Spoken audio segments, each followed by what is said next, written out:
Perhaps we need some outside universal threat to make us recognize this common bound. I occasionally think how quickly our differences worldwide would vanish if we were facing an alien threat from outside this world.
Good evening and welcome to the Thursday night edition of Spaced Out Radio tonight. My name is Dave Scott, and we had a little bit of a guest change tonight because, well, our guest got called into work in an emergency.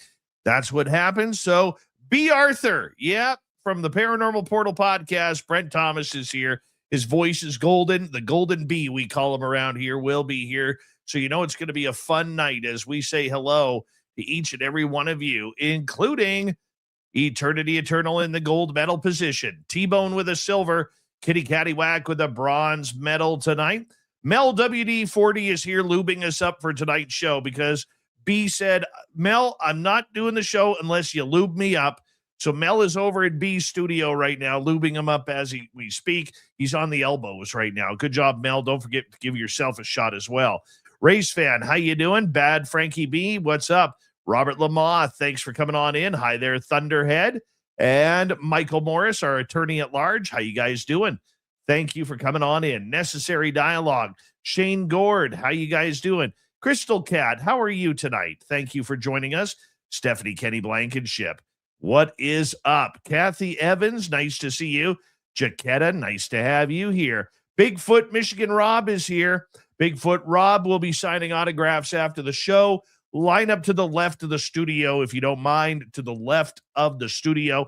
If you want your bandana signed, it's an extra $15. It's Rob's contract, not mine. Don't blame me. Mickey G, how you doing, my friend? Nice to have you here as we scroll on down on our roll call. Say hello to Stargazer. Good to have you here. Ozzy, how you been? Erica Stover, thanks for coming on in. Millennium, my man. How's it going? All right, roll call continues. As we say hello next to Edwin Guerra. How you doing, my friend? J Truth, what's up? And Algaray over on Twitch. So excited for Brent Thomas tonight, talking paranormal. What the hell is that? Paranormal, that he ran around the high school track 84 times in a record time of 18.75 minutes. Good job, Algaray. Your legs are tired. Take your seat, relax, and enjoy this one. Kurt M. and Pam Harris, how are you tonight? As we say hello to Jeff Steve Garvey. He'll hit a home run for you. TCR, how you doing? East Coast Turnaround on X, nice to see you.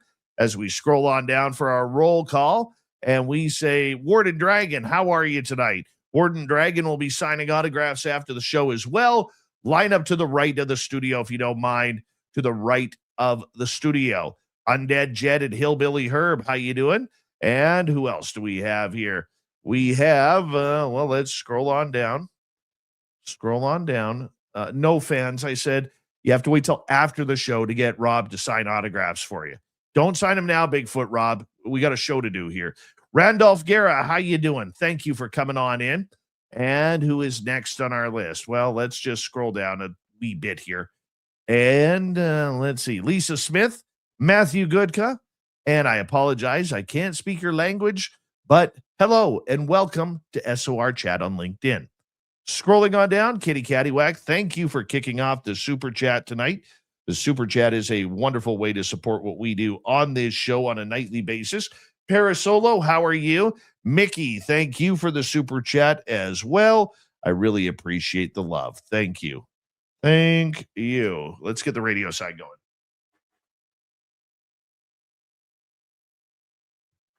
Hello and welcome to the radio and podcast side of Spaced Out Radio tonight. My name is Dave Scott. We're going to get into paranormal, supernatural events. Brent Thomas from the Paranormal Portal podcast is here. We call him B. Arthur around these parts because he's golden. Aggravated Progressive. How you doing as we continue on with our YouTube chat room? Paul Demon, nice to see you. Amy Allo, nice to have you here.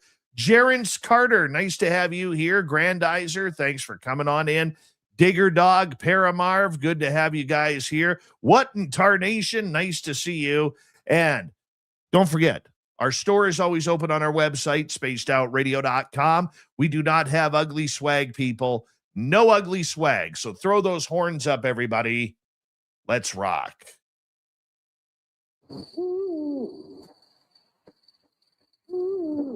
Are you ready to hear your mystic voice of the night?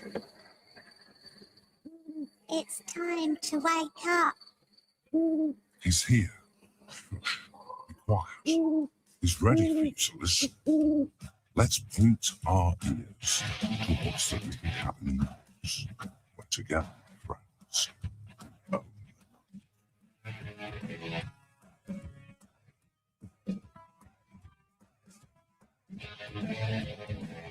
It's time for Spaced Out Radio with Dave Scott.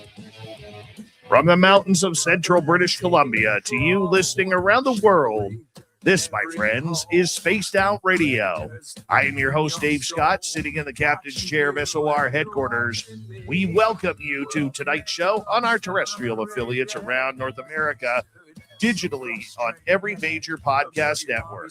Our website, spacedoutradio.com. We have a plethora of features for you. Rock out to Bumblefoot. Read the Newswire. Check out our swag as well.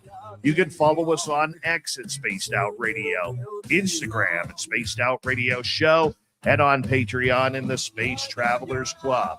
Tonight's show is brought to you by Caribou Con. Go to cariboucon.com. Get your VIP tickets for the best paranormal event in Western Canada, September 18th through 20th.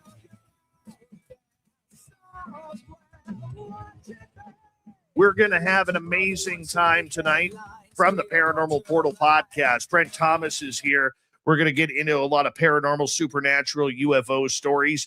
Then in hour number 3, Swamp Dweller will join us with another spooky story. We'll follow that up with our good friend Grant Baker and the UFO report. So let's get right to it, because I always lead off the show by saying, so let's get right to it. So let's do that. Brent Thomas is the creator and host of the Paranormal Portal podcast, a popular platform dedicated to exploring the mysteries of ghosts, UFOs, Bigfoot, and the unexplained. After experiencing a range of paranormal encounters firsthand, Brent set out on a journey to better understand the strange and unusual phenomena that shapes our world. Since launching the show in 2016, he has become a respected voice in the paranormal community. Through engaging interviews with experiencers, researchers, and authors, Brent dives deep into the unknown, uncovering stories that challenge our understanding of reality. If you want to check it on out, you can go to his website, the Paranormal Portal, or you could go to his YouTube channel, Paranormal Portal as well. That's where I go. I'm subscribed. You should be too. Brent Thomas, how you doing, my friend? Good to have you back on Spaced Out Radio. Oh, it's awesome to be back. Thanks for having me on. I always like filling your extra chair, Dave. Oh, you're never an extra chair right here, man. This is like, a VW bug. There's always room in the VW bug to fit people in. There's even if they're chubby and out of shape like me. Well, there's a reason we're both in the bus, Dave. Oh, it's not a long bus. Oh, yes. My friend, there is so much going on in the world of the weird and strange. I mean, whether it's the Bigfoot Patterson-Gimlin hoax, whether it's UFOs, whether it's paranormal, because we're getting into paranormal ghost hunting season. And it's like it's become a bunch of seasons now. You know what I'm saying? Winter's over. We've pushed that to the side. The fair weather researchers are getting ready to head on out and go find some ghost ghouls and goblins. It really is getting into that fun time of year. It is. I tell you, there's so much activity going on right now, and it's crazy when you're hearing, like in Ohio, that burst of sightings that was going on with Bigfoot. That was a big event, or at least curious, and in that so many people were seeing them, and oddly enough, they all saw them heading the same direction. And then that asteroid thing or comet came down. It's like, wow, is there something going on? Is there some correlation to these events? Notwithstanding the plethora, as you say, of reports that are dealing with, I give credit where it's due, with an increase in UFO sightings, along with so many more haunting reports. So it does seem like there's something in the air, and I don't know if it's some kind of global biorhythm where that veil is now thinner and more of this weirdness is happening, if it's a raised awareness on our part. But man, it's an active time. It really is. And it always seems to have these little spikes. I don't know if you've noticed this, but these little spikes that happen when we seem to get these troublesome times in the world. All of a sudden, there's an increase of UFO sightings, of Bigfoot sightings. People start having, paranormal activity. I think of, one of my right-hand men at Spaced Out Radio, Terry Hall, who all of a sudden the last couple of days has had poltergeist activity at his house, and it just makes me wonder if somehow this is all tied together, because maybe the world's energy isn't very good right now, or maybe it's a little thin in the veil, shall we say? I don't know. Yeah, I don't know either. And you're right, though. There is like an ebb and flow to this stuff. There's periods of increased activity and events going on. But I think maybe a big part of it is that, and I don't pretend to be revolutionary in this thought, but I think there is some merit to it, that there might be more stuff going on than ever before, but there might just be more people talking about it than ever before, because of the shows like your and mine, where people are able to connect with the information and connect with communities of people that are having experiences, and that cross section of information is more broad and accessible than ever before. You know what I mean? You have been podcasting on the Paranormal Portal for 10 years now. Hard to believe. Yeah. You're old. You're antiquated in this field, just like I am. True. What do you love about doing it? What do you love about, going live with your listeners on your YouTube channel or your podcast, which could be downloaded on any major podcast network? What do you love about this? I love connecting with the people that are having experiences a lot. And I love discussing this stuff. And it sounds like I'm very, very monopolared in that I only live, eat, and breathe this stuff. But I really do find it incredibly fascinating, because there are so many people having experiences, and it's really an honor for me to connect with them and to be a place where they want to come and share and talk about what they've experienced and lived through, and to maybe help them in some measure or other, to connect some dots, or to just find that they're not alone. Because I think one of the things that's a real common thread through the paranormal is that when people have experiences, they feel like they're all alone. Like there's no, and I've used this example a lot, and I apologize for any that are familiar with me, but if your car breaks down, you can talk to anybody about it that because everybody can relate to that. It's like, oh, my transmission went out. It's like everybody understands what that means. They understand. They'll even have advice, and they'll have tips on where you could take it and all of this stuff. But if you tell, if your laundry just shot off of the bed by itself and spread around your room, where do you go with that? Who can understand that? And so people feel like they're in this bubble. Like, who can I talk to about this? And so I love that there's, this community of people that I've been able to engage and become a part of, to be accepted by and to be trusted by, to share their stories to a bunch of other people. I think that, to me, is one of the most sincere honors of my life, because it is an act of bravery to bare your soul and to share some of these things that maybe you've never talked about it ever. I've talked to so many people that are like, oh, they do this big exhale and they're like, oh my God, I've been carrying this for decades and it feels like I just put down a load of bricks, and to be part of that cathartic moment for them. So that's really my favorite part. It's one of my favorite parts too, is being able to get into a genuine story. I could have all the researchers that I want on this show, but what really stands out for me is when I have someone who is blatantly honest about what happened to them. And Yeah. and it's not just a one-time affair. When you have somebody who has had multiple experiences, maybe it's multiple experiences with gray aliens or Bigfoot or Dogman or something. When it gets personal, you get a Dogman that's, knocking at your door at night, or aliens that are now not only taking you, but they're taking your children or your grandchildren or whatever. And it does happen. Okay. Yeah. When you can get somebody to tell you just the most frightful stories, that they have to live this nightmare every day. And it's true because you can hear the trembling in their voice. You can hear the nervousness of how they deliver it. I think that is some of the best stories. If I could do a show strictly on stories like that, just talking to people, I think our eyes would open up a lot more. Yeah. The emotional power in those stories is just, I mean, it's just raw and it's tangible. And I think as hosts, we've probably interviewed the whole spectrum of people, both you and I and many other of our friends and stuff, but there are these rare stories that come through that are so incredibly powerful, and they leave an impression on you. Like, for a little while that you walked into this people's experiences, and they leave a mark on you. But you're right, that what they're saying is honest and true. There's one time I was interviewing this gentleman who was one of the most intelligent people I've ever talked to, and he was a professional banker, investment banker, and a very successful guy.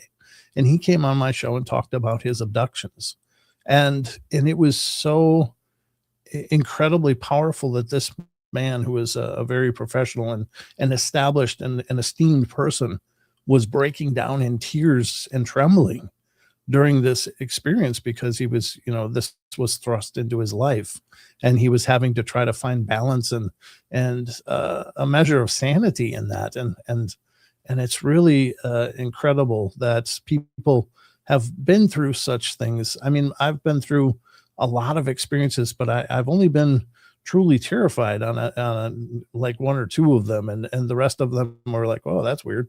But this man was absolutely trembling and terrorized by these ongoing experiences that he had no control over, when it was going to happen, how it was going to happen, and what was going on in his life when it happened. It's not like he could schedule them. He was being taken, and things were happening to him that were just beyond measure and beyond reason, and honestly beyond sanity.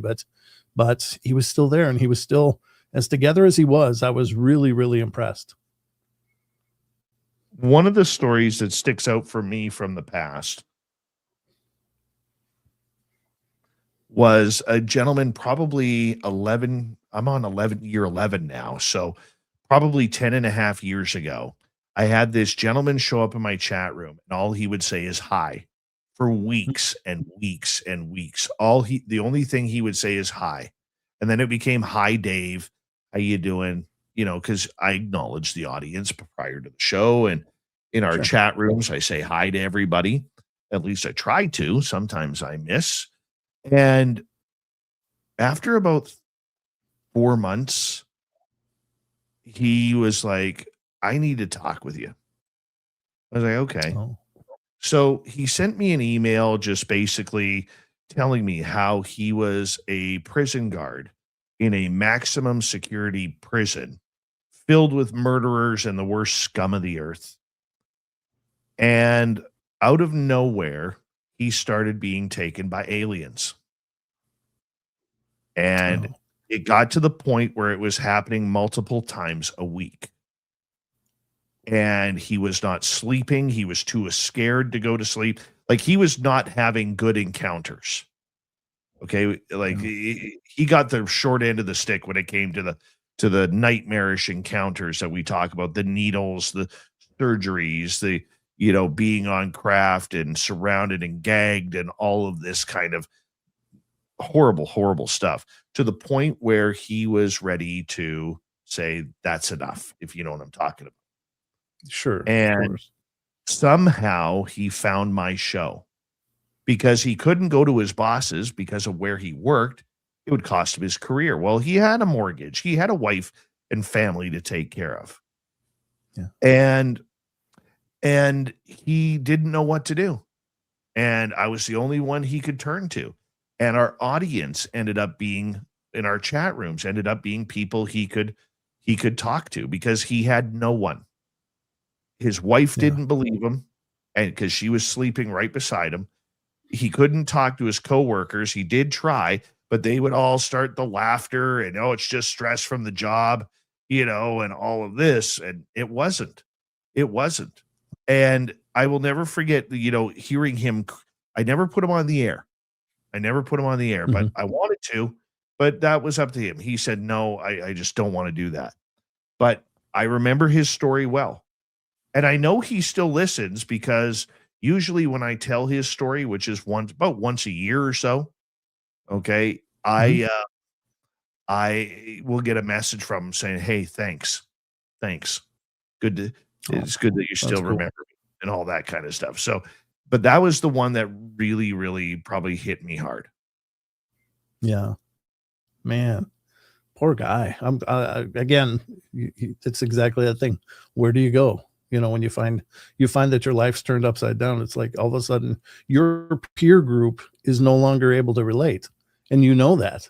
And if you try to tell them, it's and I think it's so many people that have experiences try to talk to the people that are closest to them because that's their safe space. That's the place where they can talk and they can share. But there's some things that's just most people that are outside of that experience window just can't wrap their heads around. And it's no fault of their own. It's just, how do you? Because the people in the experience can't wrap their heads around it either, but they have nowhere to go. So it's really cool that, these shows our shows are there, and that's these people find that it's a safe harbor. It's a place where they can release and at least try to process and maybe find people that can share understanding and help them cope. I think that's very powerful. I get a lot of people who will often ask, including when I'm interviewed by one of the co-hosts or fill-in hosts for Walter M. Sterling on WPHT in Philadelphia. And the question I get asked the most, and I'll ask you this question. There's a lot of people out there who are very skeptical for one reason or another about Bigfoot, about aliens, about UFOs, about ghosts. They think it's all a bunch of sci-fi imagination. How do you deal with that? How do you break down the skeptic? I think, one of the things that I've come to terms with myself is that I'm not doing my shows for the skeptics. It's, if they don't believe, that's fine. And they're probably not going to tune in anyway, just because whatever I've got to offer them is not going to resonate with them. I do my shows for the believers, the people that are either experiencing these things or curious or want to maybe come to an understanding, and we'll look together, because I'm not claiming I have answers, but it's, there's always going to be people that will close you out. Even if, and I'm not poking fun at anybody, but there's a flat earth movement. And, even though there's arguments on both sides, but if you take a flat earther and tell them the earth is round, they're going to say no. And if you tell a round earther the earth is flat, they're going to say no. And so I think people just will exist in their paradigm, and there's not much we can do about it. So rather than, for me personally, I just don't expend much energy on the non-believers, because they're not why I'm doing what I'm doing. I'm doing it for the people that want to explore this and want to understand or come to research it and discuss it and share ideas. And that's the people that get me excited. There's going to be skeptics. There's skeptic, every major religion, there's skeptics of it. And every, no matter what, there's whatever side you're on about anything, there's people on another side that don't agree with you. And that's kind of the human dynamic. So I don't see that ever changing, and I can't expend energy worrying about them. I would love for everybody to see these things like I do. I really would, because I think these things are exciting, and I think it's demonstrating something incredible that we can learn from and might help us understand the dynamics of our universe and our reality. And because these aren't glitches, these are breadcrumbs, and if we follow them, we might learn a whole lot, but I can't expect them to share that enthusiasm. So that's my position. I used to get into it. I used to want to get into it with them. It's kind of like the feisty side of me where it'd be like, why are you paying attention? If you don't believe, why are you paying attention? Why can you not have an open mind that there could be something in the forest? Like, I look where I live, we don't have people running 30 kilometers or 25 miles into the forest just to plant a footprint in somewhere so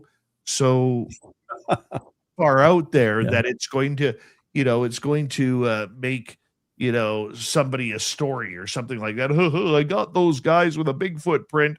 I went 25 miles down the road, and then I took a side trail, then a goat trail, then a gully, then up the hill, down the hill. It's not like that. I mean, I find it funny because the majority of the skeptics that I have found out, and this is why I just kind of give an eye roll and say, hey, at least you listened. At least you listened. Thanks for listening.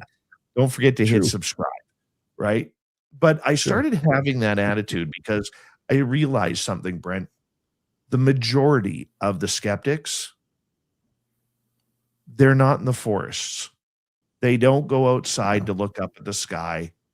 Okay. And if something strange does happen around them, they are usually the first ones to say, that's my cat, that's my dog, that's my dishwasher, that's the house settling, because it is a safety guard for what their belief is, whether that belief is fear of the unknown religiously, or maybe they just want to make sure that they don't have an overactive imagination. They don't want to accept any sort of reality with it. So I just decided one day, I as rude as this may sound, I don't care anymore. I don't care. If you don't want to believe, don't believe. I'm okay with that. I'm okay with that. Yep. So just be you, man. Just be you.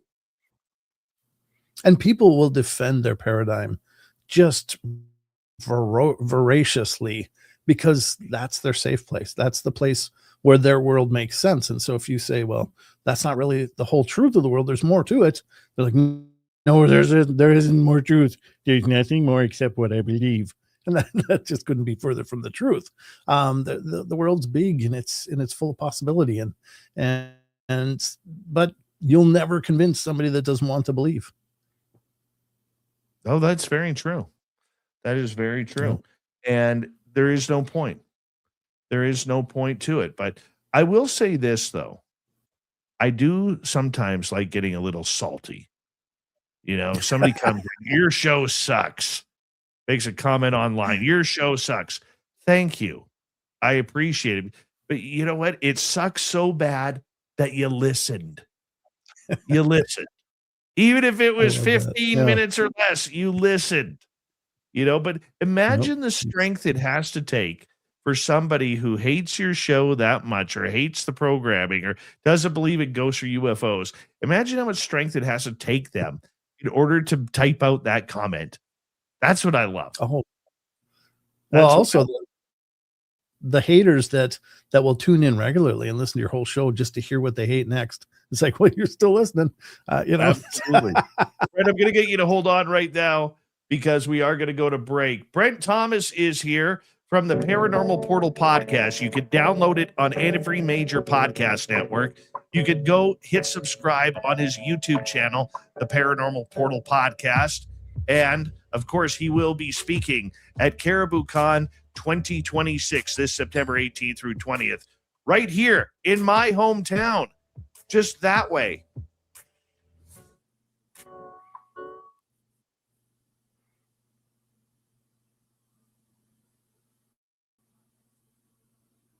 All right, buddy, we're clear. Cool. It was a rousing first half hour, brother. Rousing. We're going to get to audience questions coming up here in hour 2 or the second half hour, everybody. By the way, I got commercials now. My videographer, Ooh, Mike, makes me look good. So you have to wait till the top of the hour to see them. They're really good. Oh, good. I can't wait to see it. Yeah, that'll be great. Yeah. Congrats. Yeah. That's cool. Are you growing the mustache back before September? Or are you going to go naked lip blade there? I might just go nude. I might go topless. I'm just saying. Oh, Jesus. That's scary. That's scary. The missus says one of I our look favorite younger, people's in the chat room tonight. The Who's Cryptid that? Huntress, Jessica Jones. Ooh, nice. Hello, Love Miss her. Jessica Jones. Love her. Oh, yeah. I've always meant to get in touch with her. Jessica Jones, I want to get in touch with you. Yeah. Just saying. Not that I'm here promoting my own interview. She's yeah, I know in everything she does. Very cool. Very cool. Mm-hmm. She is damn good for everything that she does. I've caught a few of her shows and they're amazing. I What's know. that? I see that. There's a ton. I said I've caught a few of her shows and they're really well done. She does a really nice job. She is very interesting. Good. She is one of my favorite people in this entire field. And I'm so proud of everything she has accomplished. Oh, for sure. Yep, she's doing great stuff. I see all these questions coming in too. Wow, I'm going to be busy. You're going to be busy. Yeah, they want some B. Arthur. remember, it doesn't have to hurt. It doesn't have to hurt. SOR Lube.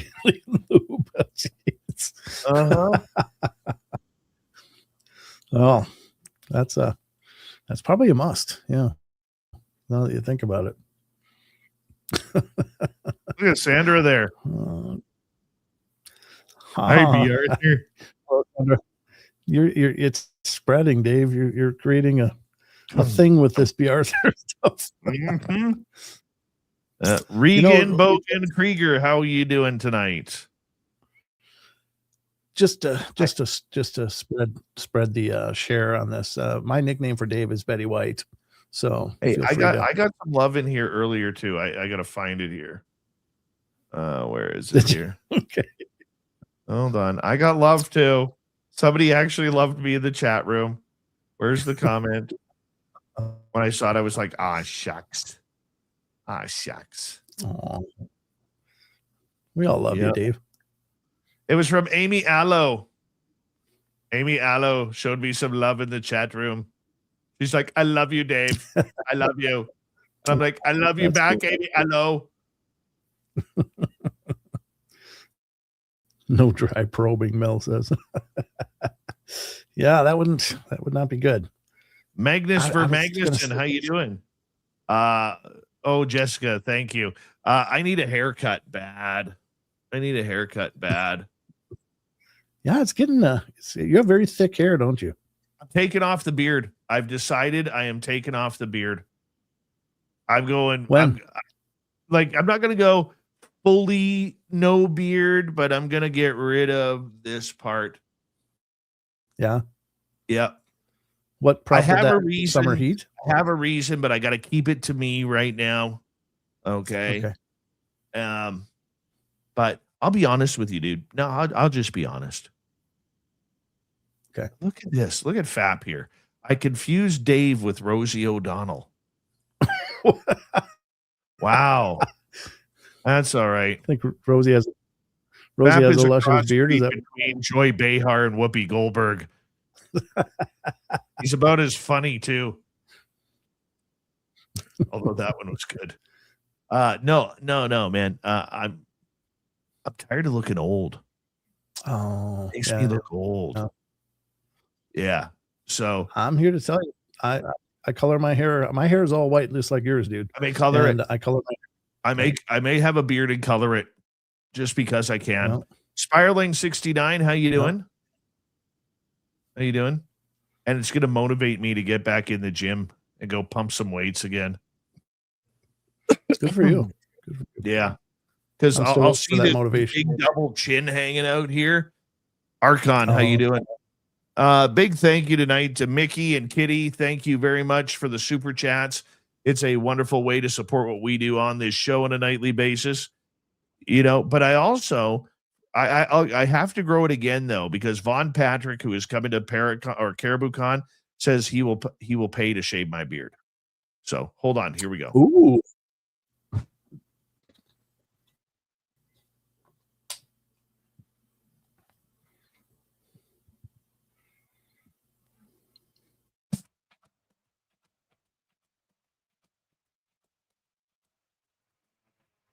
All right, here comes the second half hour of Spaced Out Radio. My name is Dave Scott. We appreciate you tuning us on in wherever you are on this beautiful planet we call Earth. Hey, we want to remind all of you before we bring in Brent Thomas again to talk some paranormal stuff. Yeah, that's what we call it in the technical term, stuff. You can check out our archives for free on YouTube or any major podcast network. Our website, spacedoutradio.com. We have a plethora of features for you. Rock out to Bumblefoot, read the news wire, check out our swag as well. Follow us on X at Spaced Out Radio, Instagram at Spaced Out Radio Show, and on Patreon in the Space Travelers Club. Here we go from the Paranormal Portal podcast. We have Brent Thomas coming on in to talk about all paranormal supernatural. We're going to take audience questions right off the bat here, Brent. So thank you very much for joining us. We're going to start off with Edwin here. Says, Uncle Dave, that would be me. What does Brent, that's you, think about having a remote viewer view the recent Oklahoma incident for details? I think it's a great idea. I think, why not throw every resource that is possible at it and try to figure out if there's something bigger going on there. Here's the thing with Bigfoot. I've always had the suspicion that wait, he says Oklahoma. Wait a minute. I was thinking Ohio. Sorry. Ohio.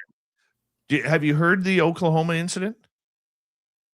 Well, refresh my memory. What is it? Okay, this just happened a few days ago. A lady is in hospital. Okay, she was. Yes. Outside. I'm just going to explain for our audience who may not have heard this. So this lady in Oklahoma, she was literally at her front porch or something like that, trying to, get home after looking for a job all day. Her husband is in hospital in dire need of a kidney transplant. I believe he's on dialysis.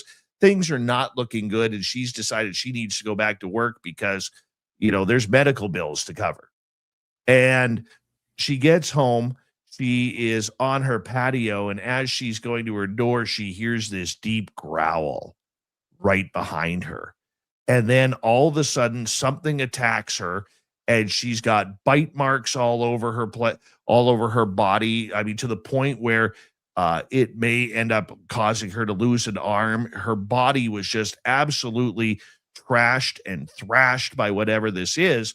And the local police chief actually went on the local news saying, we can't figure out what kind of animal did this because it does not match this type of attack, does not match any predator species in our area, which it would have left at least some sort of track. So now the question is, what actually attacked her? Because if it wasn't anything from the local area, was it something like of a cryptid, like a dogman or a werewolf or Bigfoot or a Gugway? Or was it something more natural? Because in the U.S., a lot of states allow people to keep exotic pets. Sometimes those pets escape or people pass away and they just let them off into the wild. Was it a tiger? Was it a lion? Was it a panther? I mean, there's a lot of things that are in question here right now. Yeah. I think having a remote viewer look into that experience would be great. And I know everybody, after it happened, that was the first assumption everybody jumped to. It must have been a dog man. Must have been a dog man.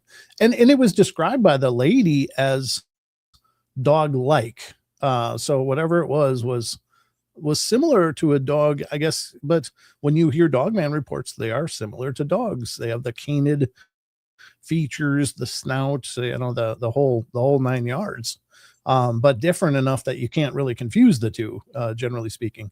So I think having remote viewer look into it, having psychics look into it, along with forensic and all other possibilities is great, because I think it's really, really, really important to find out what did this, because this is an ongoing danger to everybody in that area until they figure out what the hell it is. So it's not something where I think it's safe or good or advisable to just rest on, well, that happened.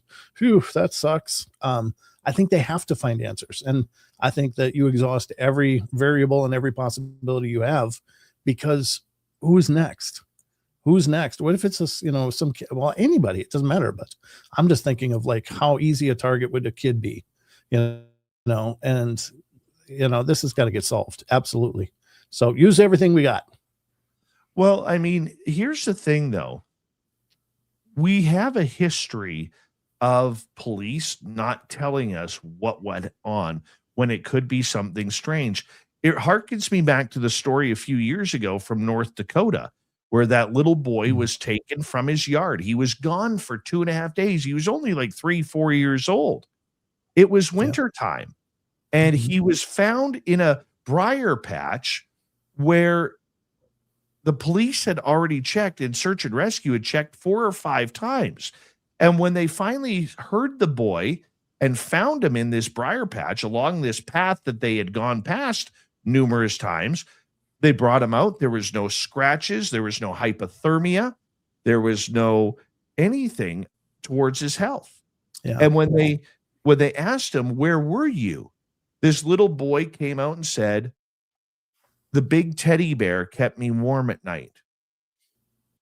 Well, yeah. If you know bears, okay, because a lot of people thought bear right off the bat. A bear is not going to feed that boy berries or anything.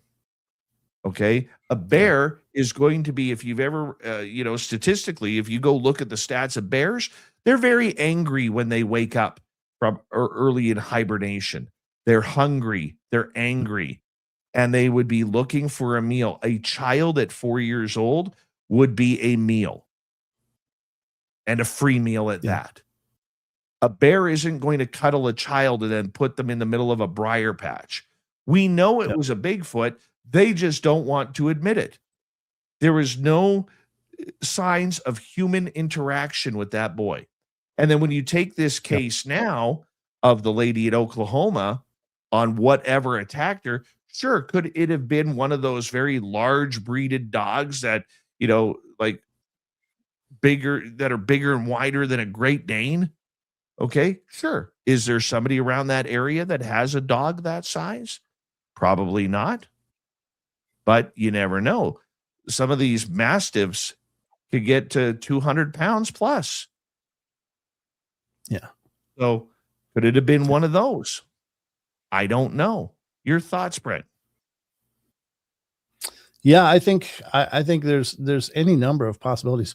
Wasn't that where was that tiger guy, that weird tiger guy that had that TV show? Wasn't he around Oklahoma, or was he somewhere else? I'm trying to remember, because when you said big cat, I was like, huh. Yeah, so I wonder if I had heard reports alleged that some of his tigers had gotten away, and after his passing, and somebody else was taking care of them, and there's reports of them maybe not sticking around with the people that were supposed to be taking care of them. And so I mean, there's so many eventualities, but all of them are absolutely terrifying, because whatever this is, even if it's just a dog, just some kind of feral dog that's doesn't like people, whatever, wants to attack them, they need to solve it. The little boy one, I think, is interesting too. And of course, yeah, they're not going to give us especially if it's beyond established science, they're not going to give us a release of, well, it's got really big feet and it was we could only find what looked like bipedal tracks. They're never going to tell us that, because that's an admission that's no official body is ever going to make. They're just not gonna feed us that kind of truth. But I think everybody has a right to know. With that little boy, that was a hell of a case, and very interesting. And after hearing that, as soon as that story broke, I was like, my God, because I think the boy was more like 2 or maybe something like that, but he was very, very young. And he said the bear took care of him, like you said. Yeah. And instantly it hit me. It's like, well, of course, a little 2-year-old's probably not going to have a vocabulary to say it was a Bigfoot. It was just something big and fluffy, so it must have been a bear. And that's what he could verbally articulate. But yeah, I thought the same thing exactly. It's like, that's got to be a Bigfoot. That's got to be a Bigfoot that took that little boy and took care of him. And thank God, I mean, what an amazing ending to what would otherwise be a nightmare. But certainly my thoughts and prayers and hopes go out to that lady and her family, and that absolutely, what a horrible, horrible thing. And she doesn't sound like she did anything to provoke it. It was just chose her and didn't care. Wow. She had her back to it. It had she was running. Yeah, she was trying to run to shelter because it growled, and then she took off and ran as far as she could. But then she got taken from behind, and it just chewed on her a bunch. And horrible thing. That's not fun. No. All right, let's get to another question here. This one comes from Grandizer. Brent, can you tell us how your journey has changed from when you first started and now a decade later? Any interviews that really stood out for you, gave you the chills, good or bad? Yeah, I mean, I will tell you, for me personally, I think the biggest thing for me that's changed was when I started this, and I don't know. I thought I knew this stuff. I thought I knew it. I was like, yeah, I'm ready. I can do this show. I've been learning about this stuff for years, and I've been absorbing and reading and studying everything I could find on the subject for a long time. And I felt like I was fully prepared. And then I started talking to people and realized I didn't know anything. I didn't know a thing, and how much bigger this stuff is once you start looking into it. And then, when I first started, I everything was in its neat little compartment. There was UFO alien, there was cryptozoology, there was ghosts, and then there was strange phenomena. It was all in its nice category. But then as you hear the stories and you realize the lines get really blurry between them, and sometimes alien stuff is just like a haunting, and sometimes hauntings are just like aliens, and then there's the woo factor of the cryptid stuff, and you realize that there's so much undefined with all of this, and how big it gets and overwhelming it gets, that this is not just a neat little niche category. This is something huge and amazing going on. So for me, that was my personal evolution, was going from this kind of a place of arrogance, really, like, I know this stuff, I could talk about this all day long, and then realizing I knew nothing, and hearing the reports from people. And I think the UFO abductee that I talked about a little bit ago was one of the most poignant interviews I ever did. And another one was dealing with the vampires, which I think I've talked about here on the show before, but that one, I'd been looking and trying to find things about vampires, because I really wanted to cover it on a show, but I wanted to be experiences. Like, are people still experiencing this, and what are they experiencing? And I did research, and I found stories from the 1600s, and the old world accounts of vampires, and what people experienced. And then I found a ton of the counterculture goth kind of movement, where people are gluing fangs on and drinking blood, and they were vampires. And I was like, man, I can't find anything. And I looked for a long time, and finally I got an email from a guy. His name was Phil, and he said, I'm not going to tell you what happened to me, but I'm not going to tell you what I think happened to me, but I'm going to tell you what happened. And can you please tell me what you think? And I read it, and it was like, and I felt like kind of uncomfortable, but I'm like, oh my God. And my response I'm like, oh my God, but I know this is going to sound crazy, but I think you encountered a vampire. And then he wrote back and said, oh my God, thank you for saying that. I've been trying to figure out how to talk about this. And then I had him on the show, and he told these stories that were so incredibly powerful and unnerving, but it was having that moment of connection, of looking for someone that could bring a real world experience, or experiences in this case, and come on the show and talk about it. So that to me was an incredible interview, but for a different reason than the abductee is. And I think both of them are very real phenomena. All of them are, but it's just, that was a personal goal of mine, of finding somebody to interview about vampires, and then to be reached out of the blue by this person. It's like, here's what I experienced. What do you think it is? And then to go, wow, this is maybe the real thing. So that to me was a personal achievement that I was really happy about, because I looked for it and it found me, so very cool experiences. Let's go to another one. Brent, out of all the monsters and cryptids, which do you wish were proven to exist in the mainstream without a shadow of a doubt? Would you like that, or prefer to stay in the mystery? Here's the thing. I think that a lot of people that have experiences really deserve that those experiences would be maybe not authenticated, but maybe certified. Like what they experienced is a real phenomena that's out there. I would love that they would have that closure and that ability.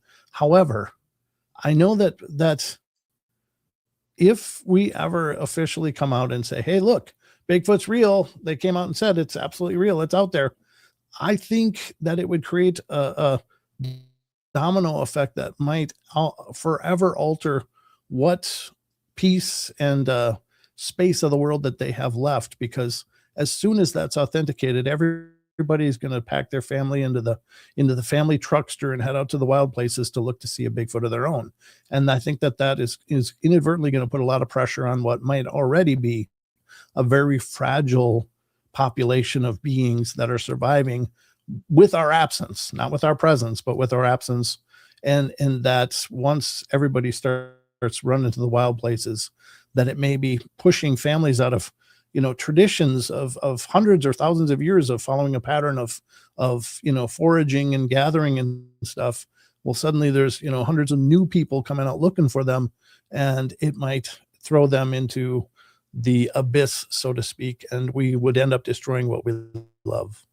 So it's kind of a double-edged sword. Yeah, I'd like there to be authentication for those that have experienced it and deserve to be able to say, hey, look, it's real. I experienced something real. But then again, I would hate to see that admission destroy whatever these things are, because they are a part of our world, and I think they deserve to be here. That's not like we get to eradicate everything we don't understand. So that's my two takes on it, if that makes sense. I'm torn and conflicted with this answer. I really am. Not your answer, but this question and my answer to it. I'm going to sound like a real jerk here because I host this show and I talk about this all the time. I look at what television did to the paranormal field. Okay. I look at what the last number of years has done to the UFO world, and I don't like it. And I just hope and pray the cryptid world can escape from this.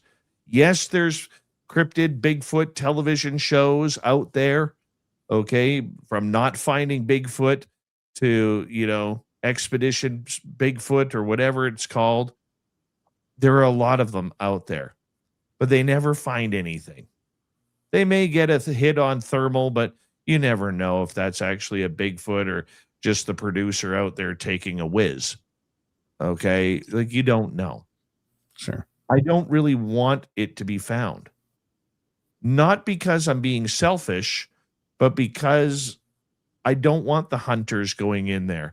I don't want, the trophy hunters going in. I don't want people getting out there to ruin their environments and, think that it's this big hairy ogre, much like, Shrek, but with hair. And they go want to torch their village or their caves or wherever they live. I like the fact that I get to do something, on a selfish note, never mind this show, but when I'm out in the forest looking for Bigfoot, I like the fact that I am in an area where they're there. And I don't have to take anybody there. I don't have to disturb anybody. It's my little thing that I do. You know what I'm saying? I get to be selfish with it. And I want that to continue. I really do. Yeah. I think you're absolutely right. I think it becomes kind of a connection of sorts that they probably know you're there, but they've become used to you being there, and they've accepted that you're there, and that's kind of become in balance. But you're right. If a bunch more people came, it would destroy that. That's the liability of disclosure, I guess, especially for them. With a UFO, I don't think it probably affects the overall picture of it, because they're not really incumbent upon what we think or they are, or we can't crowd them or whatever, because they could just do their UFO stuff and disappear. But something like, and maybe Bigfoot can too. And I'm not saying they couldn't be supernatural as well.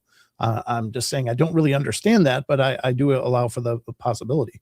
But if they are a tangible biological being that's anchored in this planet, whatever they are might be hanging on very tenuously to what's foothold they have left, and that pressure could be devastating to them and their environment.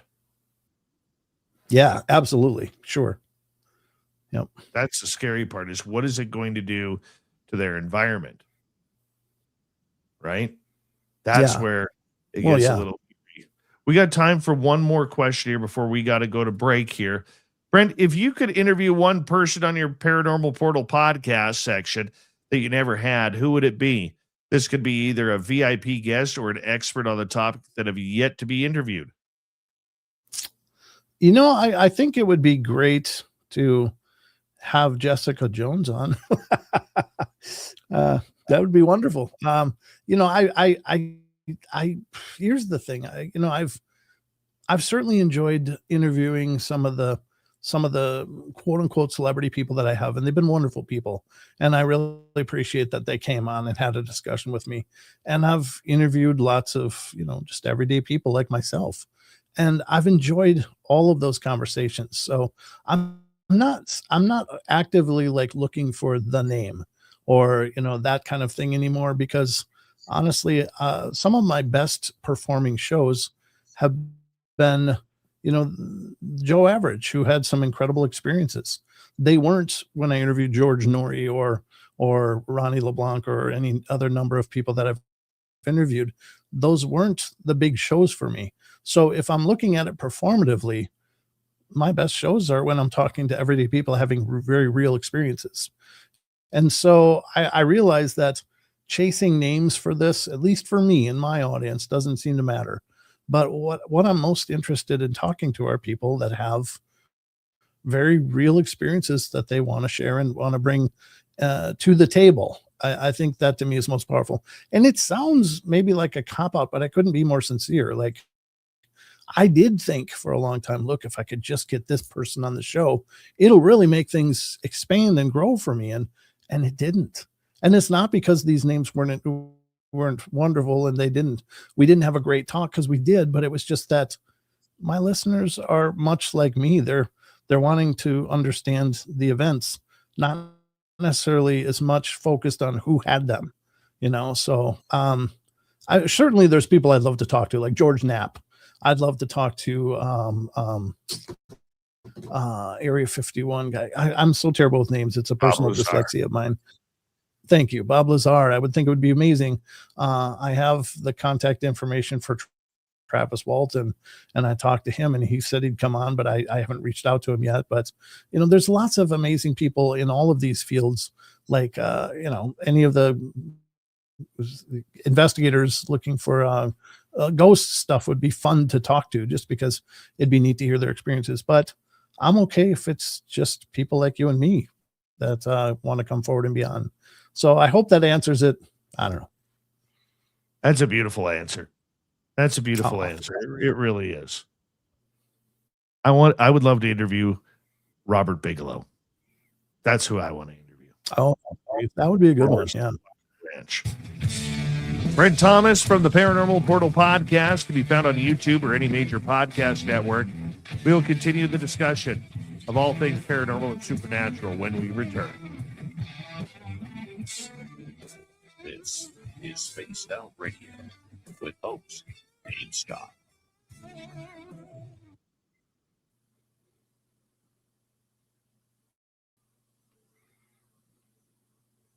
All right, Brent, we got about 5.5 minutes. We'll be right back, okay?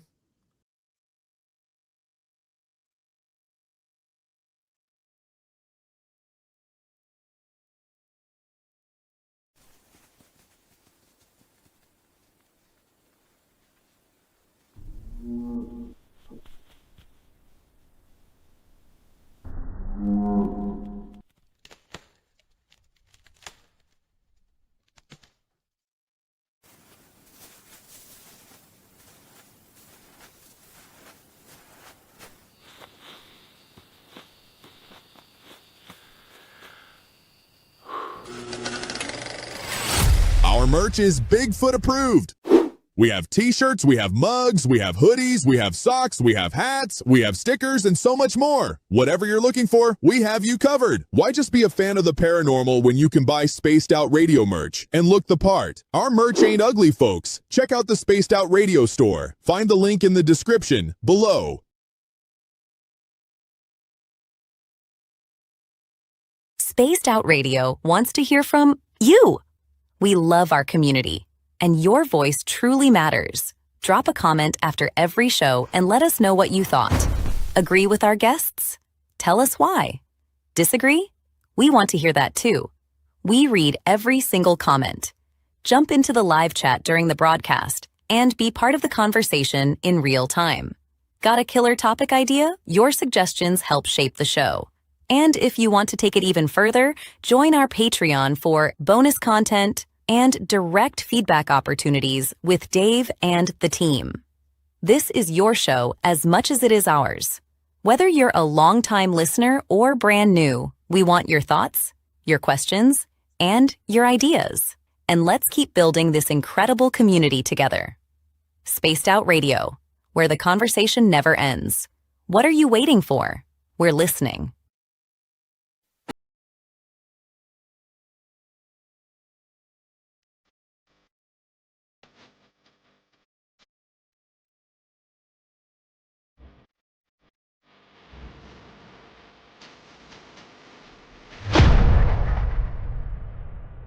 With 5 explorable Gold Rush-era buildings said to be home to spirits of a time forgotten. The 108-mile heritage site in the heart of BC's Caribou region offers a unique opportunity for thrill seekers and history buffs. For an evening of historical fun, step into our guided ghost tours, where spine-chilling stories of Gold Rush legends and unexplained encounters come alive. For those craving even more, inquire with us about conducting a hands-on paranormal investigation of your own. And if you're truly brave, book our haunted sleepovers. Spend the night at our B&B inside the McNeil House to truly experience this historical landmark and its ghostly secrets firsthand. For booking or inquiries, go to haunted108.com. Are you ready to dive into the weird and wonderful world of cryptids, cartoons, and chaos? Meet Dirty Filth, Spaced Out Radio's resident cartoonist and master of the mysterious. Every Saturday at 2 p.m. Pacific, join him live on the Spaced Out Radio YouTube channel for Cryptid Cartoons with Dirty Filth, a hilarious hour where he sketches bizarre beasts, shares mind-bending stories, and battles his mischievous cats. Whether you're a UFO enthusiast, paranormal fan, or just love quirky art, Dirty Filth filters the universe through his unique lens, creating cartoons that capture the strange, dark, and supernatural. Follow Dirty Filth on X at Filth1 or Facebook at Dear Filth for more filthy fun. Find his link in the description below.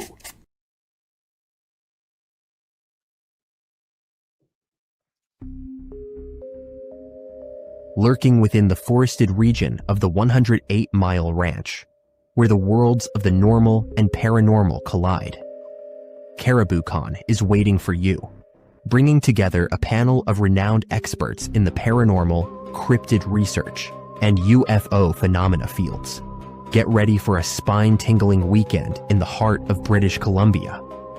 Enjoy fascinating discussions, presentations, tours of local haunted areas, and skywatching. Learn from investigators, authors, and enthusiasts who explore everything from ghost hunting techniques to sightings of Sasquatch and beyond.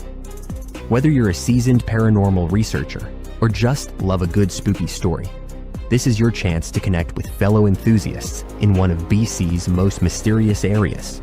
Tickets are on sale now. Grab yours before they're gone. Visit cariboucon.com for details, tickets, and updates. All right, let's bring in B. Arthur. There he is. And we want to say a big thank you to Kitty Cattywack and Mickey for the super chats. If you have questions for Brent in hour number 2, put them in capital letters. We will get to them. And once again, like the commercial said, if you have not shopped at our Spaced Out Radio store yet, what are you doing? Seriously, what are you doing? We got nice swag there. There's nothing ugly. Louise, how are you? Nice to see you in our chat room tonight. And we are coming back in 10 seconds. I like the commercials. Makes it a little bit easier for me. It really does. Here we go, everybody.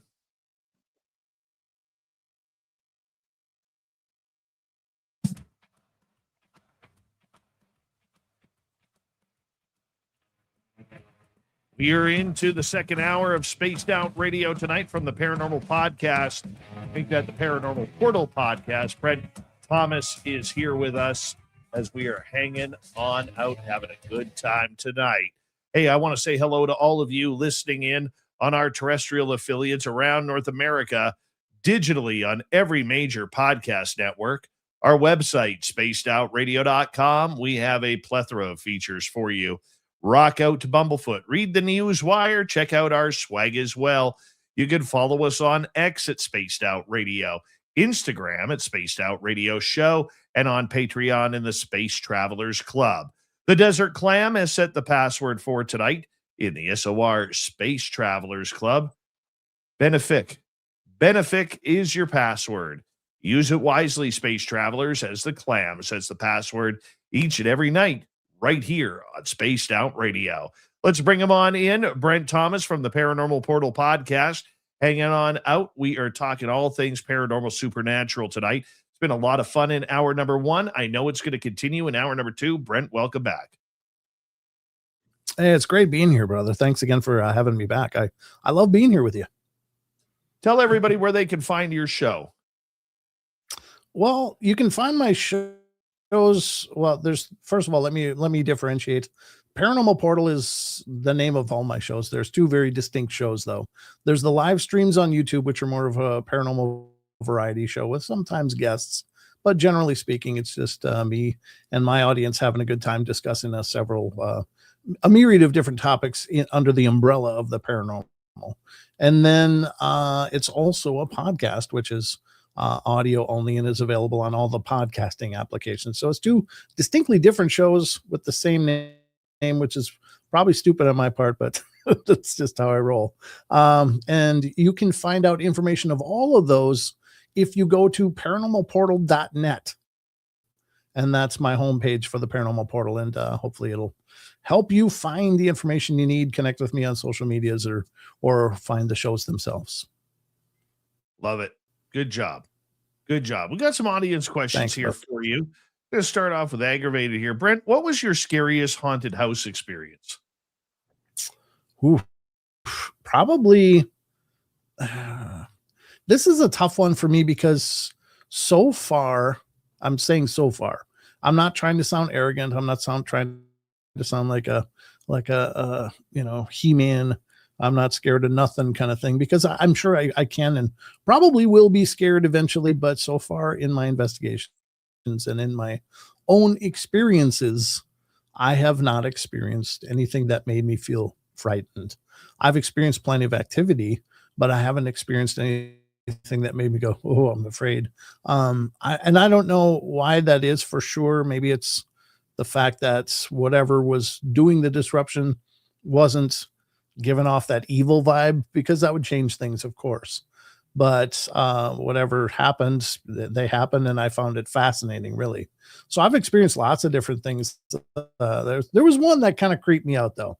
And this was, I think, having to do probably mostly because I was, not dressed at the time. And this is where it was in my former marriage, prior to the one that I'm in now. It was before I had kids or pets or anything. And my wife and I worked kind of different shifts, where I would work usually more early and she would work kind of the 9 to 5 thing. But essentially my ex-wife had a habit, and I'm sure it was because of her undying love, but she loved to do dishes exactly when I was going to shower. And the water pressure was such that if she did dishes, I didn't get heat. so and I don't think she was doing it intentionally. She just like, oh, the dishes need doing, I'm going to do them now. So I would, always wrestle with that. But one time I beat her home, and we lived in this house. It was a brand new house, but it was built on this land that had never had a house before, but it probably had a history because something was definitely there. We've heard a lot of things happening. But anyway, I beat her home one time. I got home and I was excited because I worked in a factory and I was absolutely dirty. I used to fabricate countertops and stuff. And so I got home, I was all dusty and dirty. I'm like, oh, I'm going to lock up the house and get in the shower before she gets home. This is going to be great. So I got in and I was just basking in all the hot water that I ever could have wanted. I got all lathered up and stuff. And the bathroom door is locked. The house is locked. It's just me home. And suddenly I'm lathered up and I'm full of bubbles and I'm ready in this moment of bliss. And all of a sudden the water went ice cold. I'm like, no. And I thought, oh my God, she must have got home. She must have started doing dishes. So I was like frantically washing off with, in cold water, which just wrecked my mood and wrecked my moment. But I got all rinsed off and I was like, and I was done and I shut off the water and I'm like hearing water. And I'm like, what's going on? Why am I hearing water? And I pulled open the shower curtain and the sink, which is, literally 3 feet away from me, was blasting hot water. Like something had turned on that tap all the way. There's steam coming up and stuff. And I was like, now I don't know that it was not necessarily a terrifying experience, but there was something about being naked and in that moment that felt really creepy. Like something was in there with me. And I didn't like that at all. But that was my creepiest experience personally. Scariest experience for me happened when I was probably 21 years old. I worked in a hockey rink that was haunted. Ooh, okay. Oh, dude. The things that we would hear in there at night, it was absolutely creepy. Absolutely creepy and grotesque at times. It would be as simple as, there'd be nobody in the rink at all. And it was a training facility. So if you took a regular sized hockey rink and shrunk it down to about 2/3 the size, okay, that's the type of rink that we worked at. It was like a 3-on-3 hockey rink. And there was just all sorts of paranormal activity around this place, from banging on the walls, and it was cement brick wall. You get those cement bricks, like somebody taking a sledgehammer to those bricks. And oh, wow.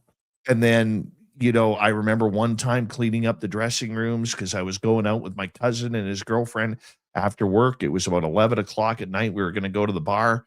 And all of a sudden, there's the sound of hockey pucks hitting the plexiglass out on the rink. And the doors were locked. Wow. There was nobody in there. It had a viewing area in the upstairs, and I'd be driving the Zamboni and all of a sudden out of the corner of my eye, I'd see somebody standing up there. I turned my head. There's nobody there. And one time, I'm 21 years old, I'm single, I'm trying to pick up some girls, and a friend of mine, her and Sure. I go back to the hockey rink that night. And, we're thinking, okay, well, there's nobody here, we'll go upstairs. And all of a sudden we hear the front door unlock. And there was Oh. tile on the floor. And we hear the tile, like footsteps on the tile. And then it turns to come up the footsteps turn to come up the stairs. We could hear it coming up the stairs. And I look out the window. The only car that is in there is my vehicle in the parking lot. And there are only 3 keys to unlock that door. The 2 owners had keys and I had keys. And when I went to the stairway, there was nobody there. Oh, that's creepy. Nobody there. It ruined my night. I was going to have a good time and it ruined my night. But this place, being there at night, I hated it. I hated it so much because there was just something, I'm not going to say evil, but sinister there. And that place scared the daylights out of me. Daylights. And it's funny. One time, my boss calls me in early because I was kind of like, they were the main hockey instructors, both the owners. They were drafted into the NHL in the 80s. And I was kind of their helper, but I also was an iceman and I would be the janitor. We all kind of did our part. And he calls me up and he's like, hey, I need you to come in early. The bathroom exploded. So I shut the bathroom down. Okay. This is literally 2 days before Christmas. I shut the bathroom down. Took me 4 hours to get all the human elements off the walls, off the ceiling, all over the floor, in the sink, everything. It would literally like somebody took a bomb, like a cherry bomb, and blew up the bathroom after somebody had just gone. That's how bad it was. So I spend 4 hours there. Christmas Day, my boss calls me up and he just starts ripping me. And I'm like, what's going on? He goes, I told you to come in and clean that bathroom. You said that you did. I said, I spent 4 hours disinfecting absolutely everything. I can give you names of people who watched me while they were getting ready to go on the ice. Okay, I did it. He's like, I walked in there and the bathroom had crap all over the ceiling, all over the walls, everything. Like I did nothing in there. And nobody had been in that building for 48 hours. So when they eventually sold it, one of those, those tube area or kids area, they turned it into one of those kid zones where there's all those tubes that the kids will run around in with the ball pits and everything. So I haven't been here in a couple of years. I took my daughter there for a birthday party and I met the owner of that new business. And I said, so your bathroom blow up lately? And she went, pun intended, ghost white. She goes, how do you know? I said, let me guess. It was the outside bathroom, not the inside one. Or probably it was the inside one, not the one that used to lead to the dressing room. She goes, yeah. And I said, when you cleaned it, it probably happened again. She goes, yeah. And I said, do you have any other haunted things happening here? She goes, I hate being here at night. She goes, it always feels like there's somebody watching. And then she starts to tell me about how, she would be cleaning up the tubes because they have to disinfect the tubes after every day because kids with germs and everything, including the balls in the ball pit. And she's like, I was cleaning the tubes just the other night. And all of a sudden I hear the something rustling through the ball pit and I see balls start flying out of it. Oh no. Wow. I'm like, very active. She goes, I really thought I was the only one who knew this was going on here. I said, no, it's been going on for a long time. Oh my God. Yeah. That place scared me. I go back there today. Like if I'm in my old hometown and I drive by that place, it still gives me the creeps. Like there is just something dark there. Yeah. Something just is, there's just places that are wrong. And I think the First Nations had it right. Like they knew some places you should just stay out of. And then we come and we're like, oh, look at that view. That'd be a great place to put them all. So we build wherever we felt like, and I'm pretty sure that we've probably stamped a few neighborhoods and buildings onto places that they knew never to touch, just to stay away from, because it was, yeah. Totally agree with you on that one. Let's get to another question here. Let's go to Pat here, who is asking, do you think when you have a sighting or an experience of evil or bad, you can be cured for a little time? And how would be the best measure to stay safe? I'm not sure I understand the concept. Do you think when you have a sighting or an experience of evil or bad, you can be cured for a little time? In other Does words, that not mean possessed or take temporary? over an attachment. Oh, yeah. Yeah, of course. I think here's the thing. I believe that we are ultimately in charge of our own experience. It's just these things are great at convincing us that we're not, and we are always empowered, and you can always exert and demand that your will is followed. It can certainly, if you're poking into the dark, sometimes the dark pokes back, and if you're going to investigate, you gotta understand that you may very well come in contact with something very dark and not good, and it might be a problem for you. So I always really advocate anytime anybody's dealing with dark things or potentially going someplace that has activity, that you've got to prepare. You've got to go into it prepared. You've got to go into it with, whatever your belief is, you have to follow your faith. If your faith is Christian, you should, maybe anoint yourself with oils and prayers and saying things that are protective before going into a place. And then when you're there, that's like one of my biggest pet peeves of like investigation shows on TV is like, use my energy, I'm like, oh my God, don't volunteer your energy for anything that isn't you, because you don't know what you're volunteering it to. And basically it's like a surrender. But I think that, and then after an investigation, it's really important to, make very clear statements that you are not allowed to follow me home. You must remain here. You do not have my permission to attach to me or anything, and use prayers and whatever your faith calls for in your observations or beliefs, utilize those things. But you have to be really adamant about, beginning with protection and ending with cleansing and protection. And certainly that, I would never go so far as to suggest any one way, because it really has to resonate with your faith. Like, if I really think that the key to any religion is your faith, it's how precious is it to you? How much is it a part of your observation and belief? That's how powerful your prayers become.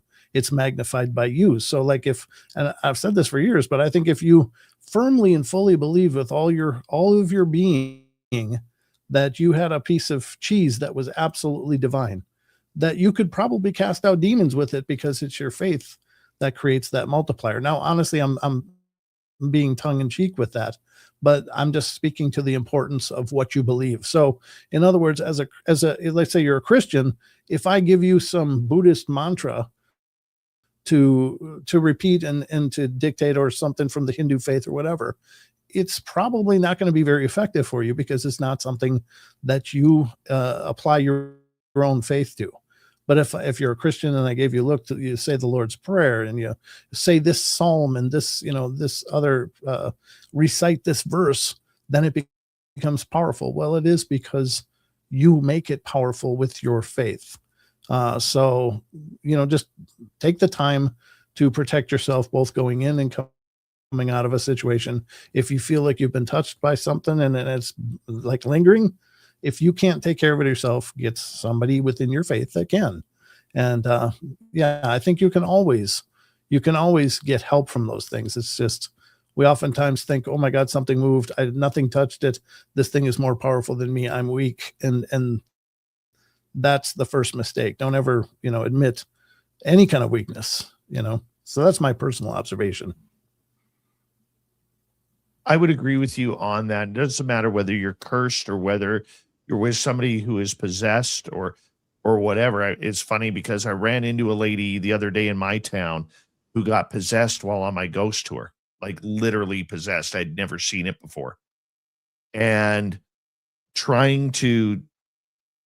I've dealt with the attachments before, and attachments are pretty easy to get off a person, right? But this was completely different. Like, she was dragging me along the floor with her hands. I had a hold of her hands, and she was like dragging me across the floor, right? And I knew when it was this spirit talking, and I knew when it was her talking.